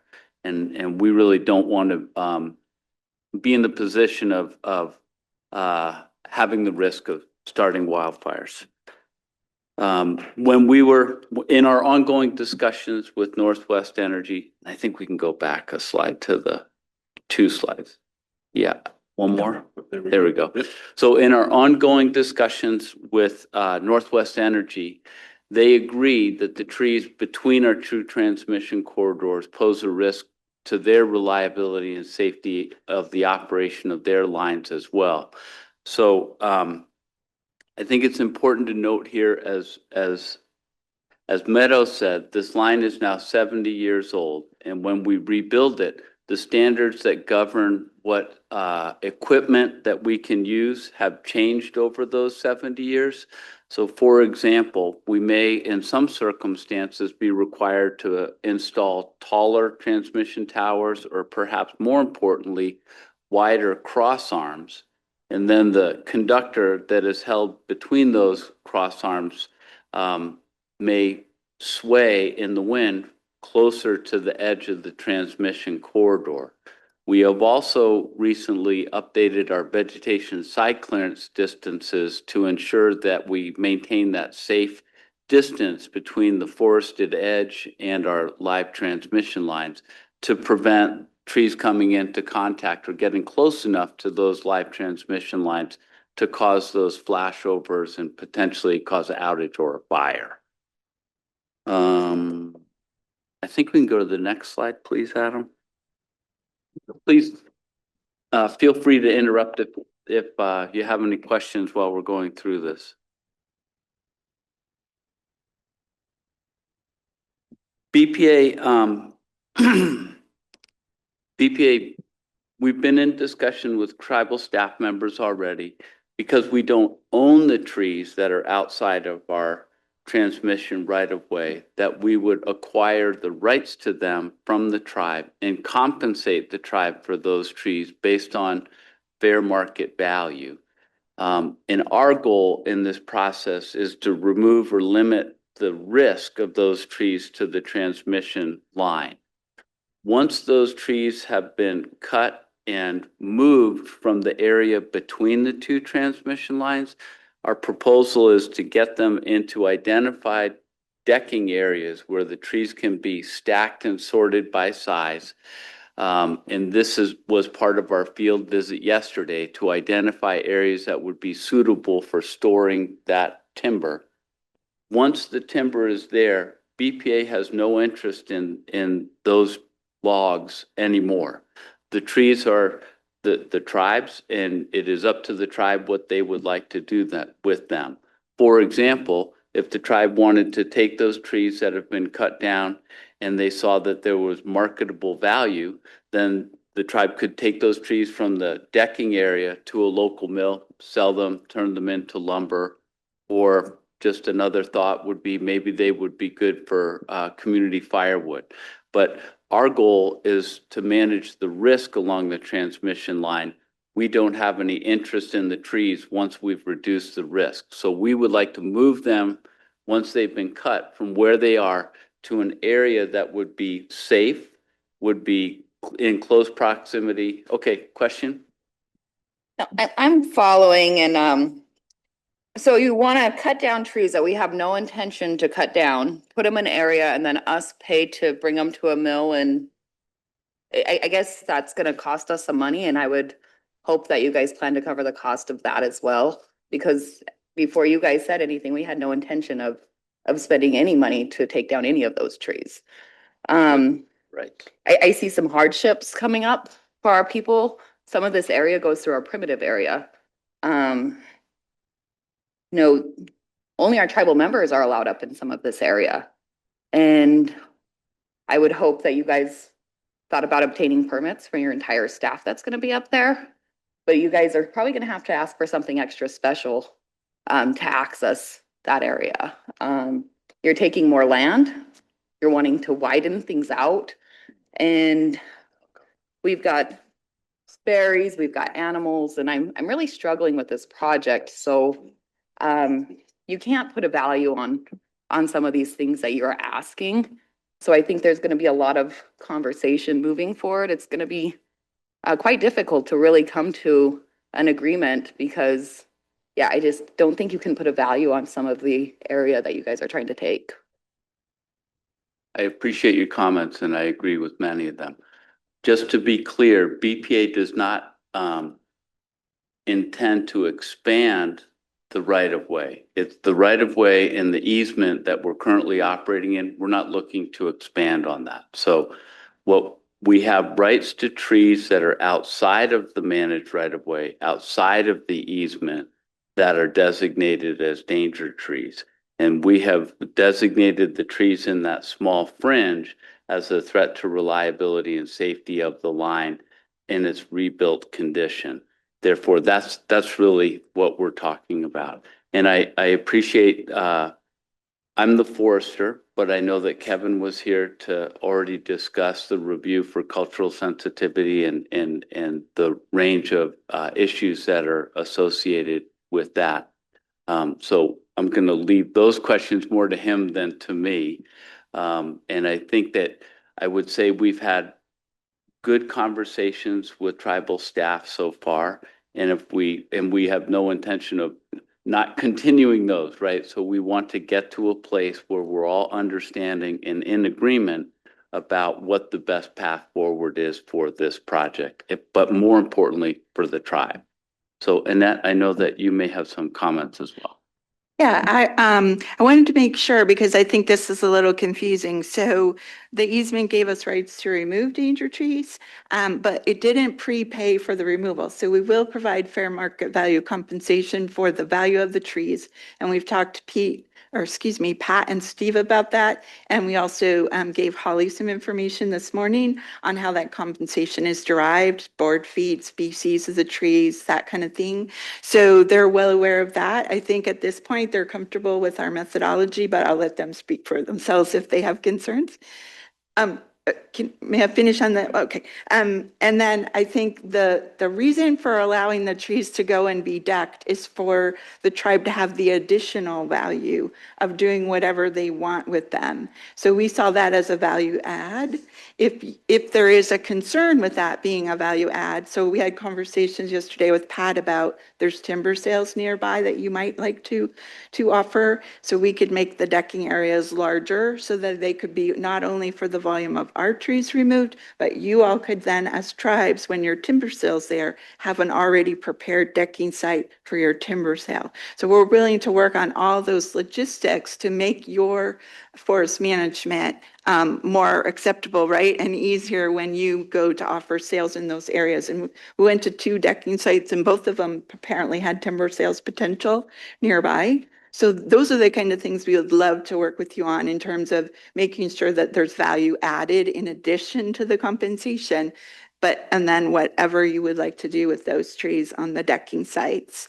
And hopefully, your staff will give you feedback too on whether they're concerned about external costs or cultural risks. So. I just need clarification. So you mentioned that some of these hazard trees that need to be harvested are outside of the right-of-way corridor? So you need additional right-of-way? No. No, we don't need additional. Oh, sorry. I forgot to turn on the microphone. Good question. The trees that we've identified as danger trees are outside of BPA's easement. They're on this thin strip of land between BPA's easement and Northwestern's easement. So it's a little bit of a no man's land, tribal land where trees have been allowed to grow up. And now that we're rebuilding the line, and we have a different design, they've been designated as danger trees and are a threat to the reliability and safety of the new line.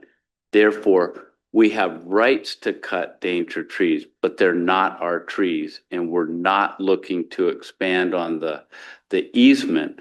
What we want to do is cut the trees after we've determined a fair rate of compensation and then move them from where they have been cut so that we don't leave fuel for wildfires, and bring them to an area so that the tribe can have the additional use of those trees. We would compensate you for them, and we would move them to a safe area. And then what the tribe decides to do with them is really up to you.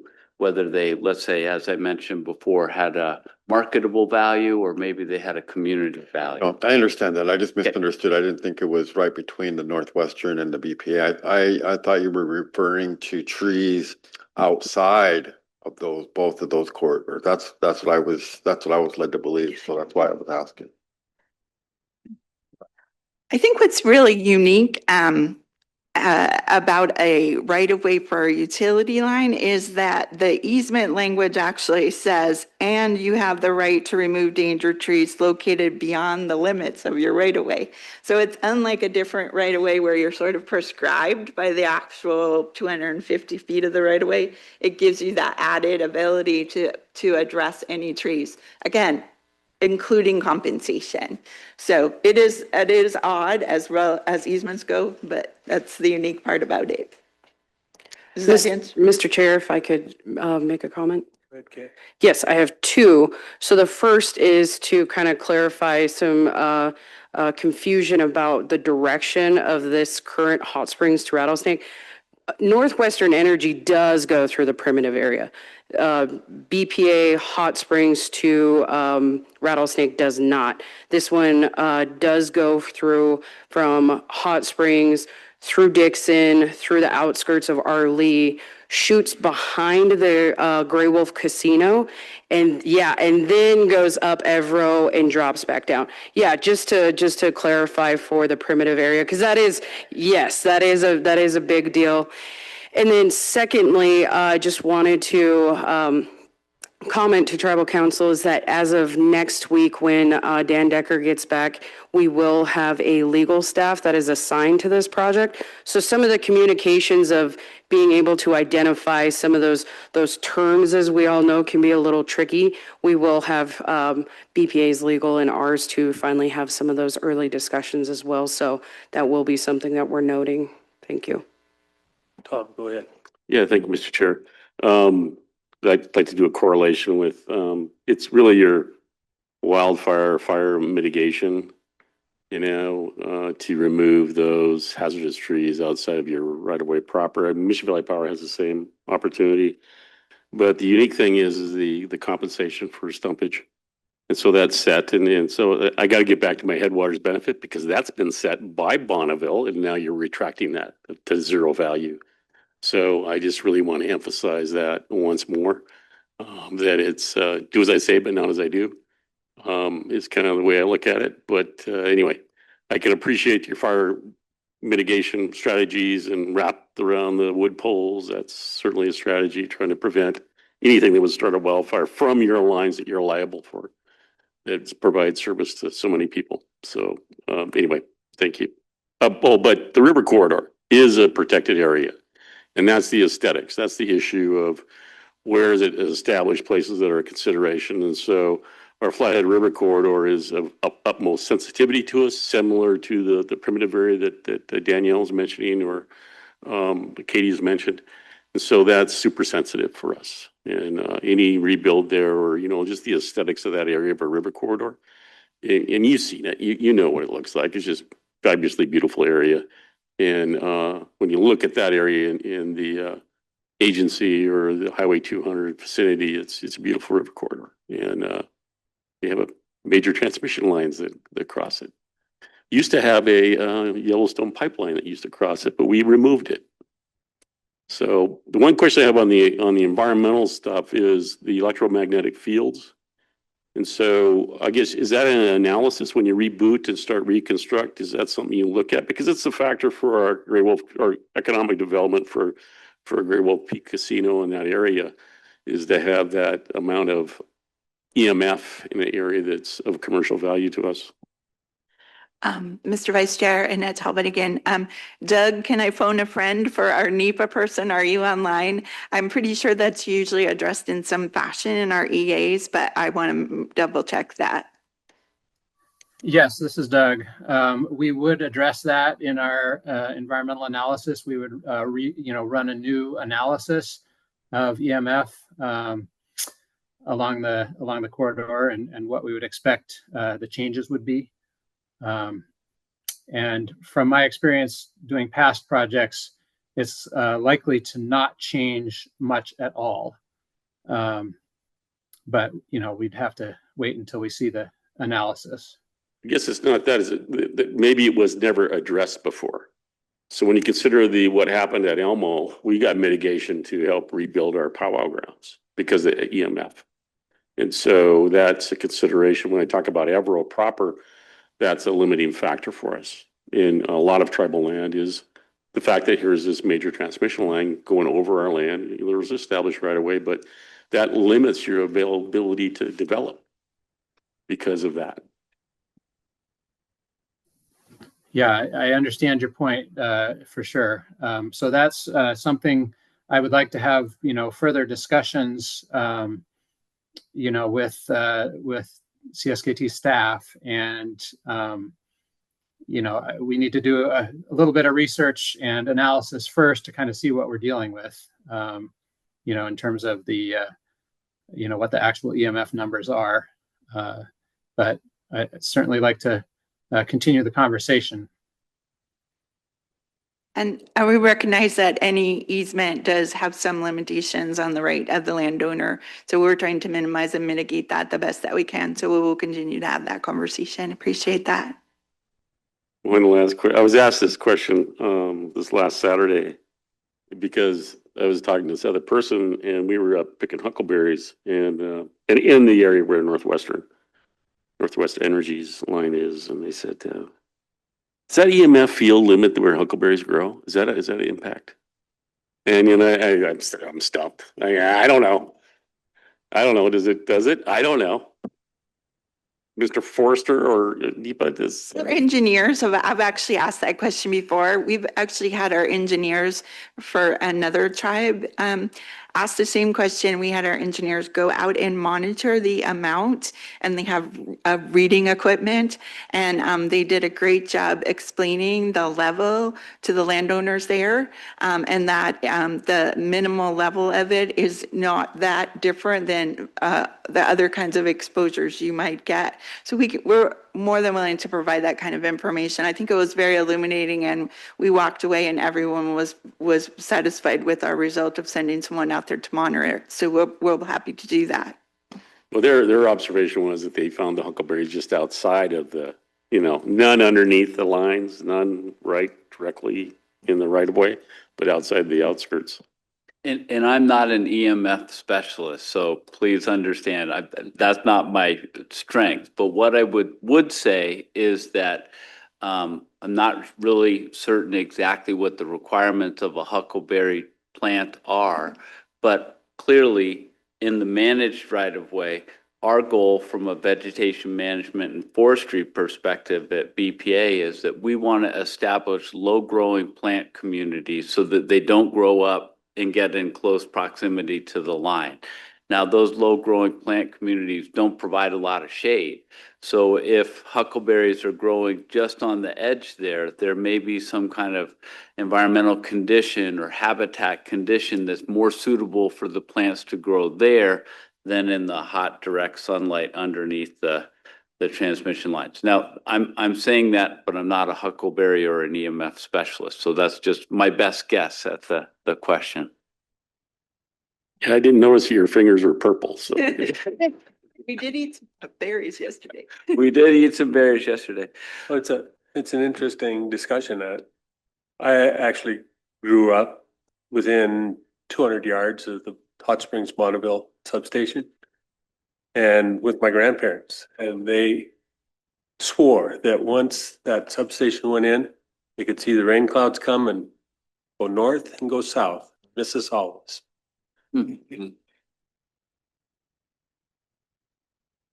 Well, if you don't mind, I'd like to move to the last slide that I have to present. And as I said earlier in the presentation, we've been talking about the capital project, which is rebuilding the line.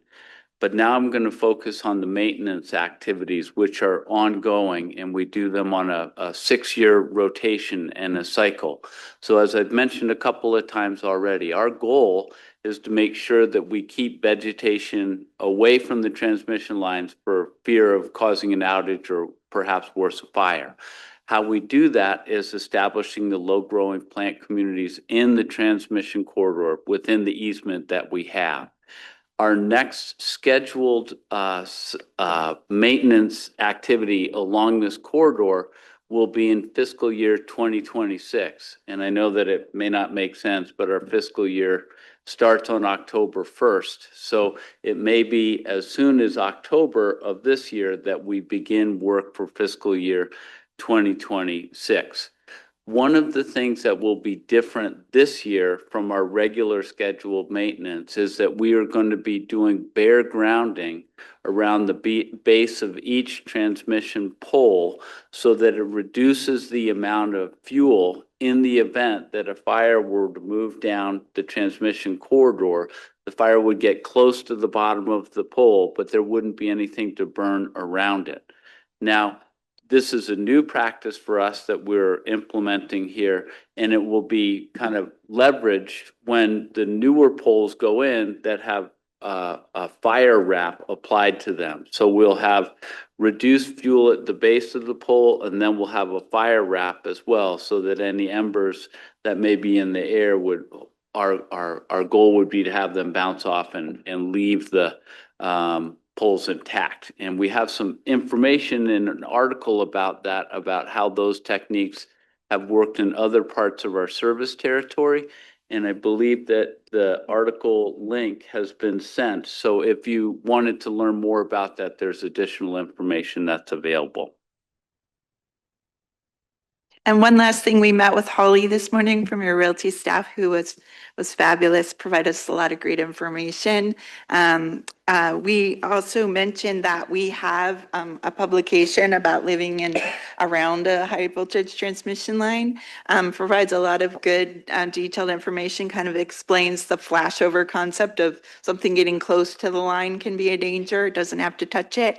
And so we'd be more than willing to write up a small article for your newspaper and then link to these documents if you'd like. So just an offer that we make for any landowners that need more information for safety purposes.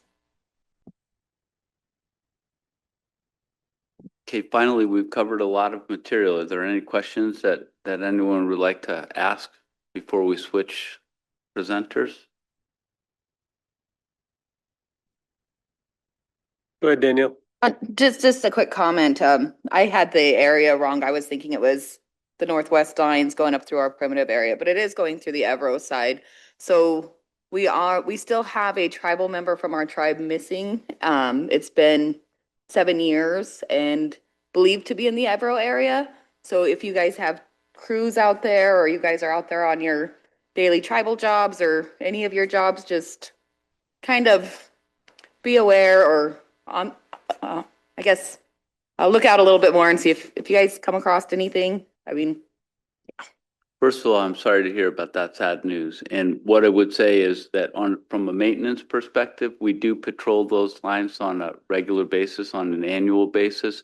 And I can take that information, and if I had a more kind of generalized area where people should be paying attention, I can give that information to the people that are patrolling the corridors to keep an extra eye out for anything that might seem out of place or could be used to help find the yeah, person. that would be great. A couple of years ago, we did a search and we were right up underneath those lines in that area and through that landscape. If you can leave your email, I'll shoot you some more information. I'd appreciate it. Perfect. Thank you very much.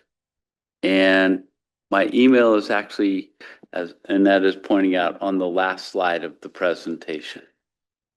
And again, I'm John Tyler.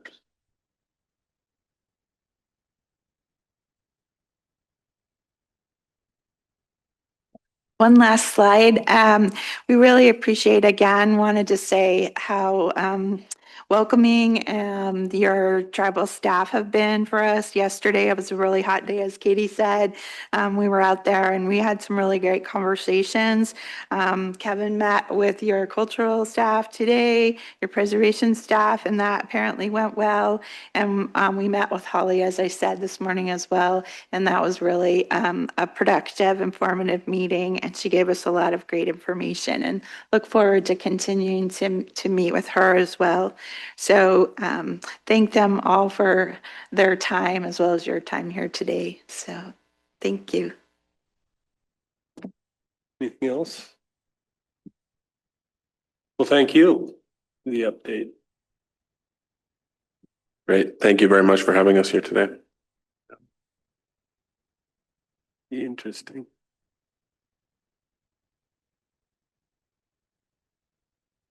Can we go into executive?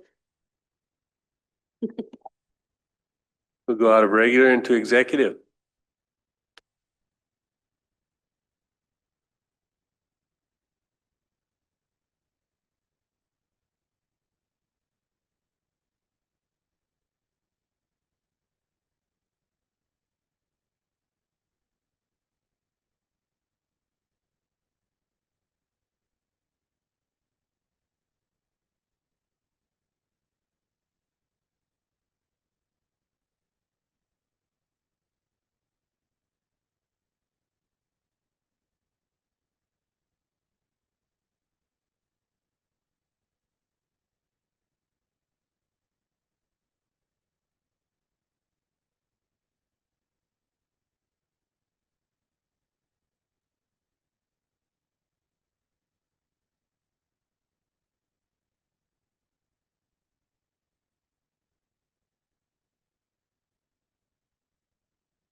And Martin, yeah, we do need action. Were you going to make the motion? I would make the motion to make Jordan Thompson the acting executive director for 90 days. Minimum of 90 days. And at the rate of pay that he was currently at, or that he was at previously. Yep. Got a motion by Martin. Point Jordan Thompson as acting CEO For a minimum of 90 days. for 90 days, possibly plus, at the wages he was at.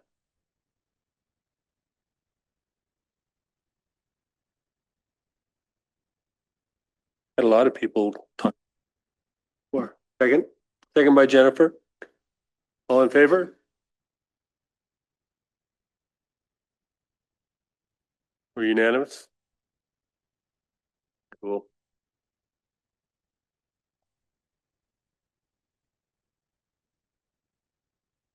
Oh, there he is. Philip, come on up. Good afternoon. Sorry to keep you waiting.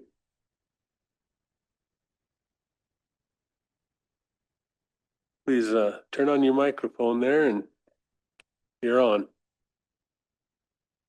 The other button. There you go. There we go. Thank you. Hello, Martin.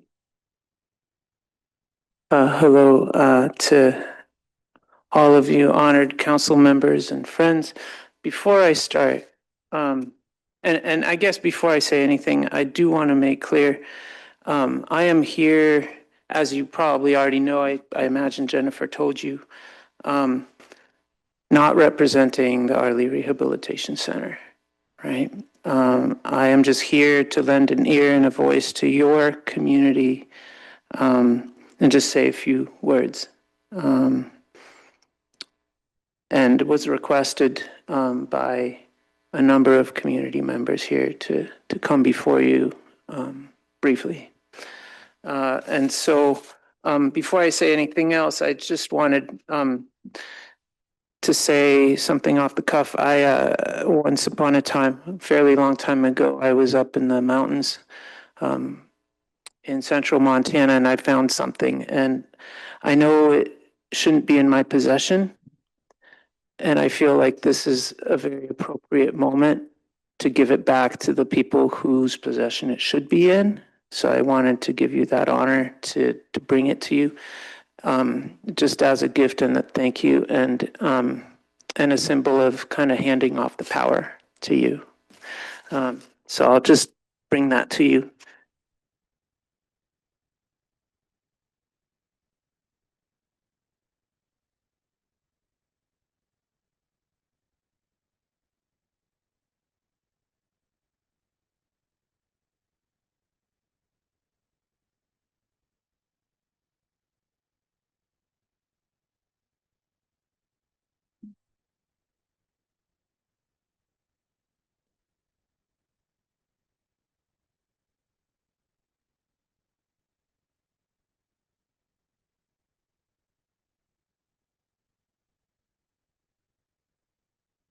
Sorry about that. It's just been an emotional week for me.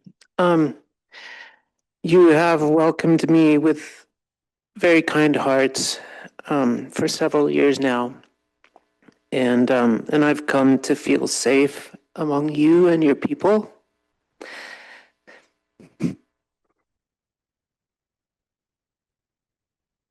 I mostly just wanted to be here to thank you for all of your support over the past few years. And I wanted to apologize. Apologize that I wasn't able to figure out how to, I guess, protect this vessel, or I don't know, carry forward with the healing that was created by everyone together. Quite a few years ago, I had a vision, just kind of came to me, and I felt I was told that I needed to do something, and I didn't really have any of my ideas, any of my own ideas, because I didn't quite understand back then, but I was led to your communities. It wasn't something I planned to do, it just kind of happened. And I sat down and listened to the people in many places where they were hurting, and I realized that I might have the ability to help a few of those people. So I tried to figure out how to respond to their needs and their pleas for help. And I never felt that any of that was really my idea. It was the idea of the people who were asking for that support. And now, like I said, I'm just here to say sorry personally from me as a private individual to each and every one of you and each person in the community who still needs help. Because I know there are a lot of people that still need help. I have been hurting a lot in recent days, but the relationships with the people here in your communities, whether it's agency or Pablo or Laughing Louie in Arlie or Behind Kicking Horse, or many too often unseen places, those relationships have been a blessing to me and give me hope that that they're still there, and something good can still be there for the people. If the spirit still needs me, and if your community needs me, I'll try to be here if I find the strength. But in the meantime, I just want you to know that I'm here to listen to you and to the community. There are many amazing people among us. One of them is sitting right here next to me. She is, she's right in Pablo, and she knows so deeply what this is all about, what the people are all about. But there are many amazing people among us in this chamber, throughout the reservation. If there's a way to empower them and you have that capacity to do that, I know there's no one else who will be able to help.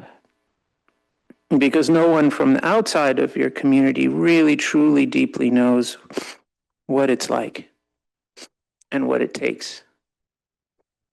I know some of these amazing people have come here today because they are worried, feeling vulnerable, worried about the community and the implications of losing something that was a lifeline to many people.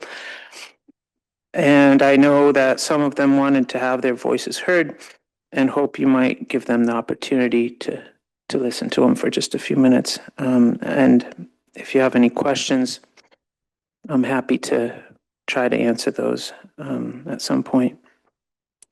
I pray for blessings for you all, each and every one of you, and for your communities that you represent. Thank you. That's really all I have for now. But like I said, I imagine maybe a few other people have a few words to add. Thank you, Philip. Anybody have questions or remarks for Philip? Jennifer? Yeah, I grew up in Arley, and I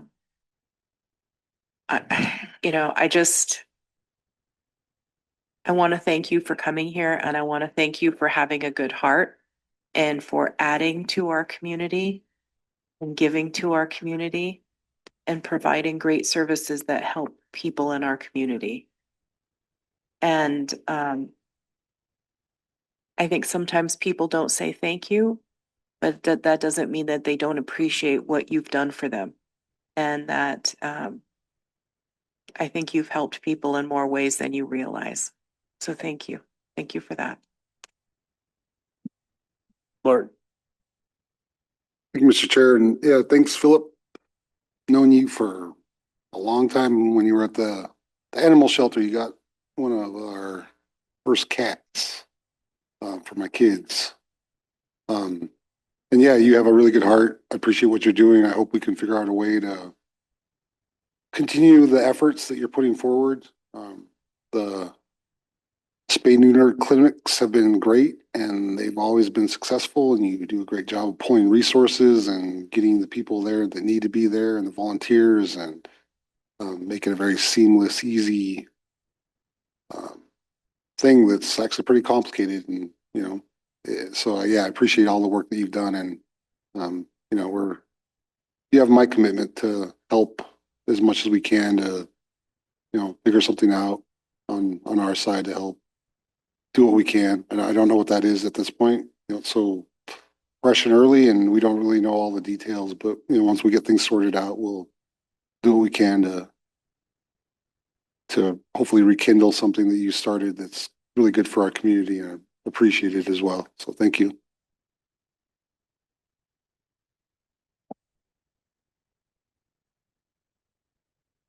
Thank you, Philip. Tom? Yeah, thank you, Mr. Chair. And Philip, I want to say from my heart, thank you for all the work you've done. Appreciate everything that you've done for our communities, for our animals that we consider part of our family.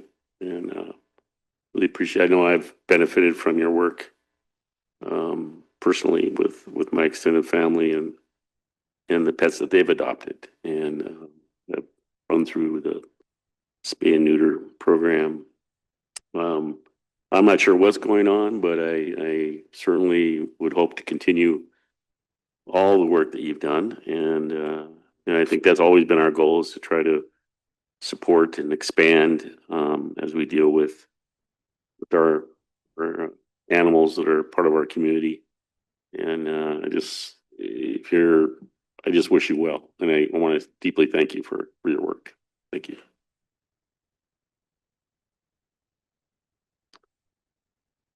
You have other folks that want to say something? Yeah, if you'll come up to the mic.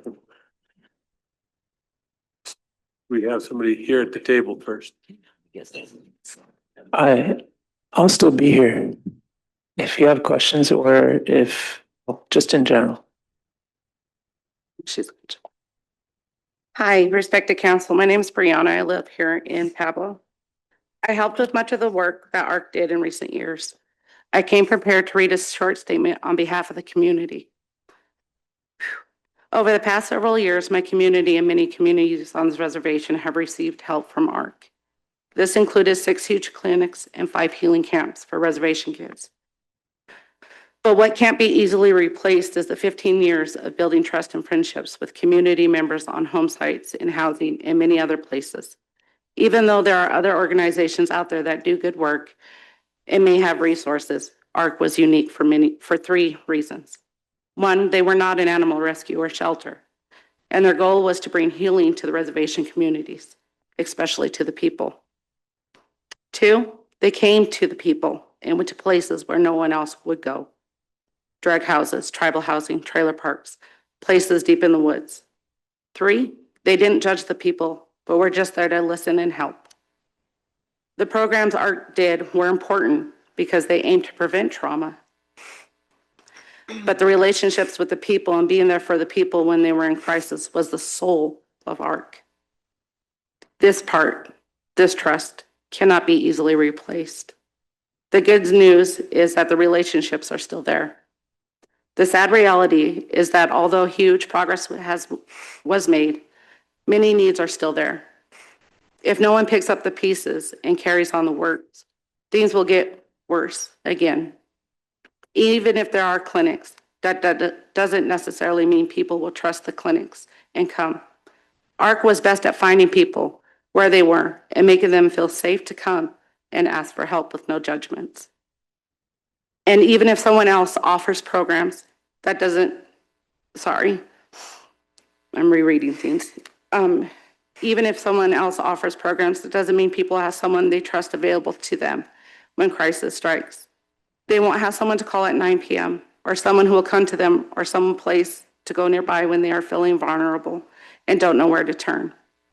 Because the people of the community care and because they were organized and brought together by ARC, lots of things are still possible. The community still needs the huge clinic that was planned for September, and it would be a tragedy if that didn't happen. If ARC no longer exists, the clinic can only happen with your blessings. And it would be best if CSKT would be willing to partner directly with Spain, Montana to make that possible, because it is for your communities that the clinic exists and your communities trust you. There are people willing and able to make it happen and raise the money that would be necessary, $10,400. It would be easy to do that, but maybe CSKT would agree to cover that balance if the efforts fell short. That would give Spain, Montana enough assurance so they don't have to cancel the clinic. That would be my request for consideration. There are also ideas about community education, about things like parvo, safety, future possibilities for working together to get a site for a mini clinic in a kennel. That would be a blessing to CSKT community members, and other ideas that would be possible with your, at this point, would be only possible with your blessings and help. These ideas would not only continue what ARC was doing, but potentially be transformational for communities like Pablo, Arlee, Dixon, and many others.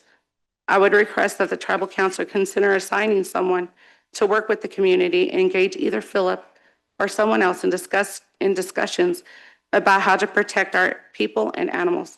Thank you for the honor of speaking to you, today. Thank you. Thank you. Go ahead. Hello.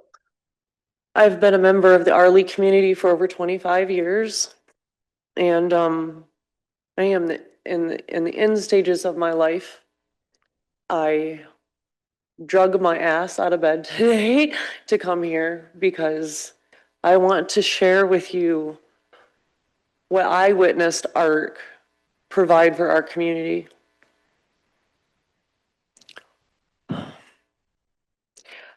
All living beings are sentient beings. All humans want the same things that animals also desire. Humans want health, sustenance, a safe place to live, free of disease, just as we do. And in the community that I live in, there are vulnerable people that sometimes have to make choices, such as, my kid needs a pair of tennis shoes to play basketball. Oh no, we're low on food. We need to put food in that fridge. And oftentimes, these vulnerable people have to put their animals fifth, sixth, seventh in line because they have to care for their children and keep a roof over their head first and foremost. ARC has provided our community that lifeline. We have elders in our community that have pets, and they love their pets just as much as they love their children. Most elderly people are very alone, and their pets provide companionship. I have watched ARC bring bags of food to elderly people to feed their pets. I have watched ARC spay and neuter the community res dogs so that they don't keep breeding and spreading puppies carrying diseases all over the community. I have personally asked ARC to help rehome at least 15 dogs. With Philip's help, with one cage, one live cage, and with the help of the animal control in Missoula, that gave me a very large kennel and all the fixin' I could ask for kittens. Between my mother and I, we have rescued, vaccinated, fixed, and homed over 50 cats in the last 1.5 years. I could not have done that without ARC's help. There are diseases running rampant in our communities because people cannot afford their animals' health care. ARC provides that for people. We are not a rich community. Yeah, some people may say, well, you know, if you can't afford a pet, maybe you shouldn't own one. And I say to those people, have you never felt the comfort and love of a pet in your most darkest days when nobody else understands what you're feeling? But that pet looks at you with empathy and love no matter what. We love our pets. We want to care for our pets. We want them healthy. We want them fed. They're a part of our families.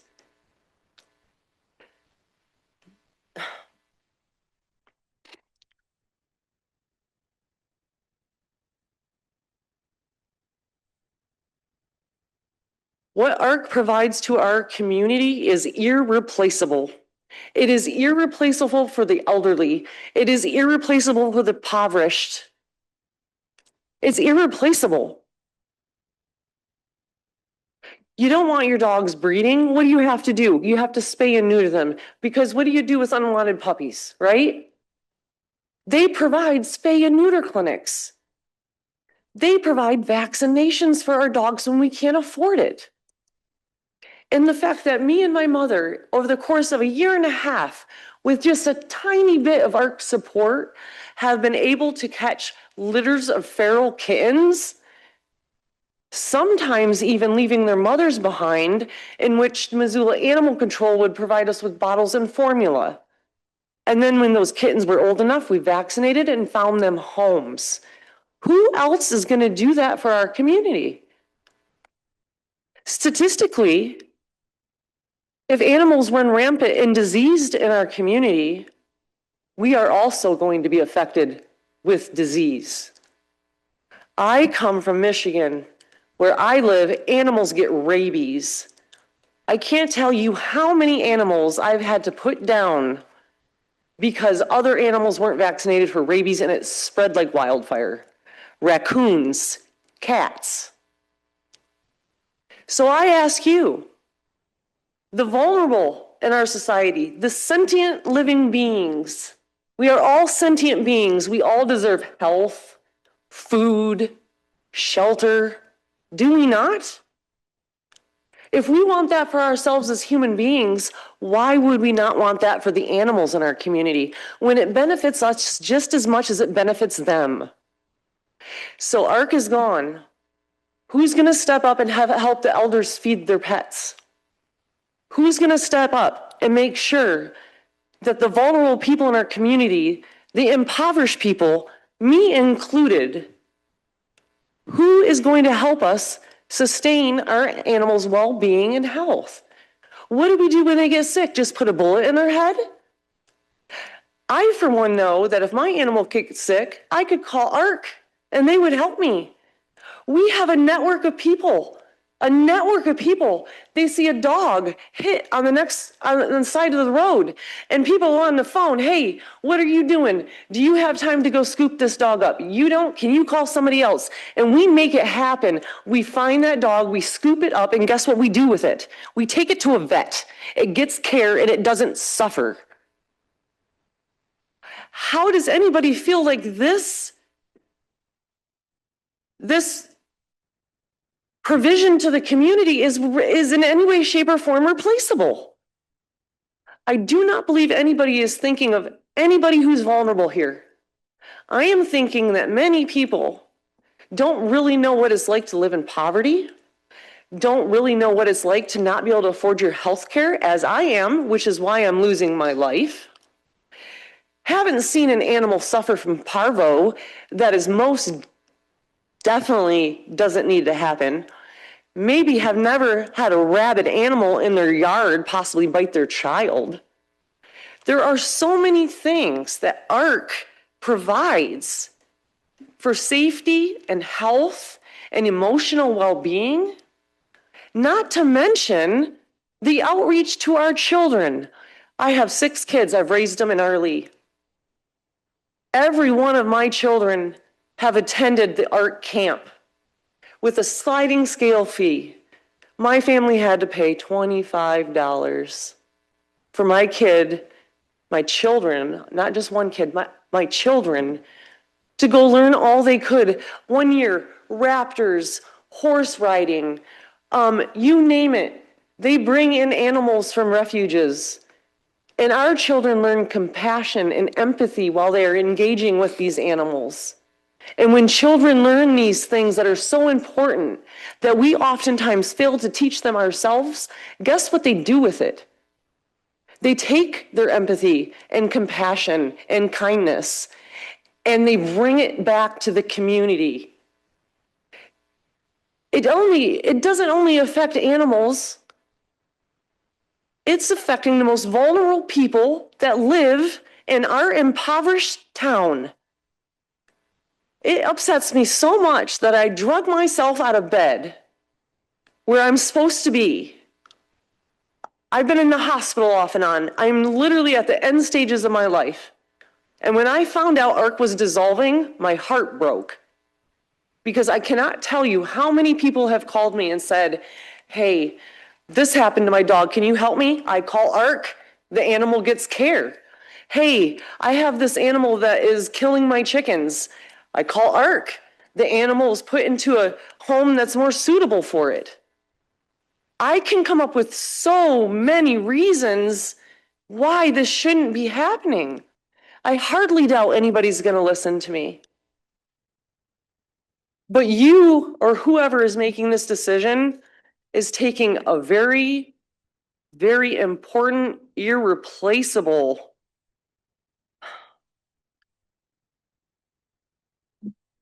You're taking away something that has benefited and helped heal animals and people. It's gone. What are you going to replace it with? When Arley is full of all these puppies that grow up that are unwanted and they're sick and running the streets and biting kids and causing all sorts of problems that animals cause when they're not cared for, who's going to do something about it? Are we just going to call them? We're just going to shoot them when they're a problem? When we can fix the problem to begin with. That is what ARC did. It eliminated more problems for our community. Think of the vulnerable people in the community. Think of the vulnerable animals and how much pain and suffering this is going to cause. This is all I have the energy for speaking today.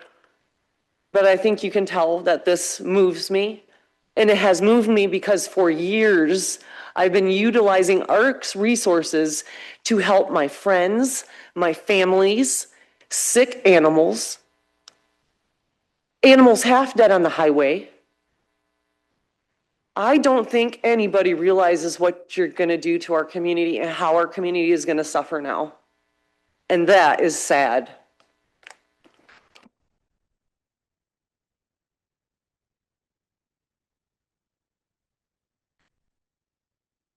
Anybody else wish to speak?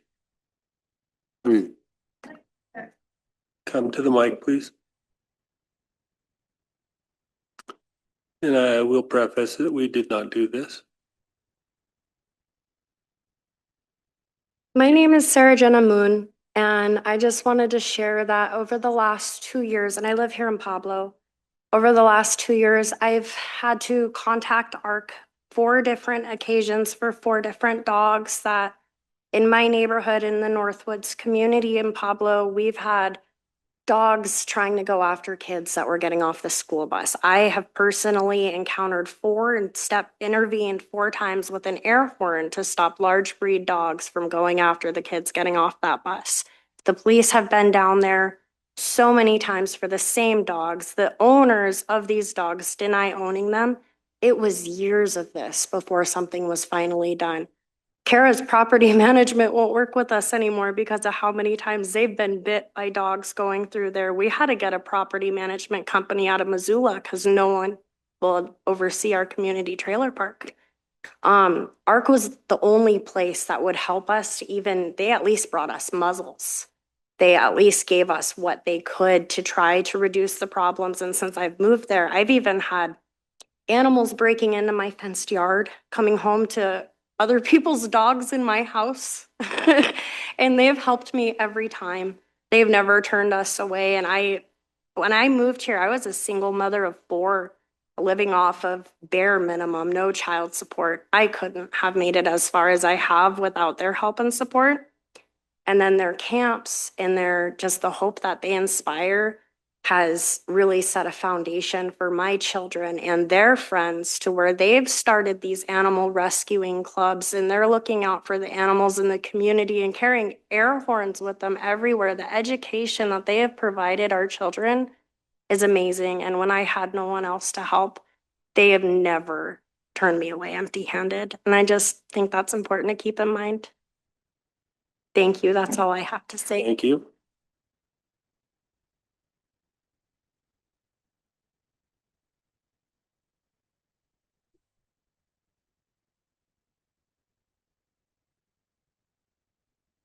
Just in the last 4 days, I have messages from our community members seeking help. I have an elderly woman right now. She is seeking care for her dog. It was attacked by another dog. It is severely injured. There's no resources to get that dog to a vet. ARC would have provided that. Her family did come to my house. I gave them what medicine I had for my animals for that dog. That dog is still severely injured out in Elmo with nowhere or no way to help that animal. There's no resources for it. Yesterday, I got another plea. There is a dog that kids took a skateboard and used that dog's leg as a baseball. That dog is now sitting at Tyler thanks to community members. That family, single mother, just had a death in the family. That's 4 kids, had nowhere to turn. Now that ARC is gone. The community has come together to help that one particular family. Otherwise, that dog would be still sitting on Joe Dog Road, injured with a break in 3 different places on that leg where we didn't know if it was going to survive the night or if that dog's leg was getting amputated. We are all sitting here, we're talking about the animals, but a lot of things, and Philip never, when he posted on the ARC page, Philip didn't post the stories of the people he's helped. I've been witness to the many electric bills Philip has paid for community members. The groceries he ran to, myself included, help run groceries to elderly people that had no means of transportation or no other outlets. Philip would buy those groceries and personally deliver them or have us volunteers deliver those groceries to those people. He has helped with community members also getting their vehicles running for the people could go and seek employment and help their families. No other place, other rescue shelter helps that with our community members. And that is something that the people continue to go to Philip for. I'm not going to say ARC. It was Philip. It was Philip's vision. It was Philip who was in the streets that built the trust with the community. And he brought in very few trusted members to help him with this vision. And there was a lot of volunteers, which is all of our community. ARC was wonderful. I get that. But in reality, it was all Philip who did this and built a trust with the communities. Thank you.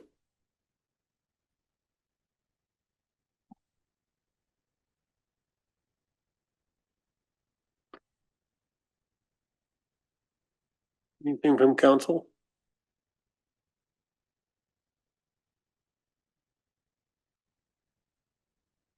Thank you, Philip, for coming in today and informing us what's going on, but to some degree, appreciate that so much. We'll move on with our agenda.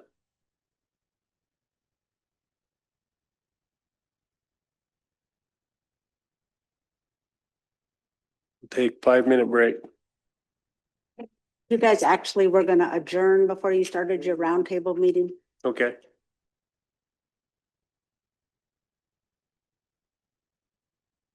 Set.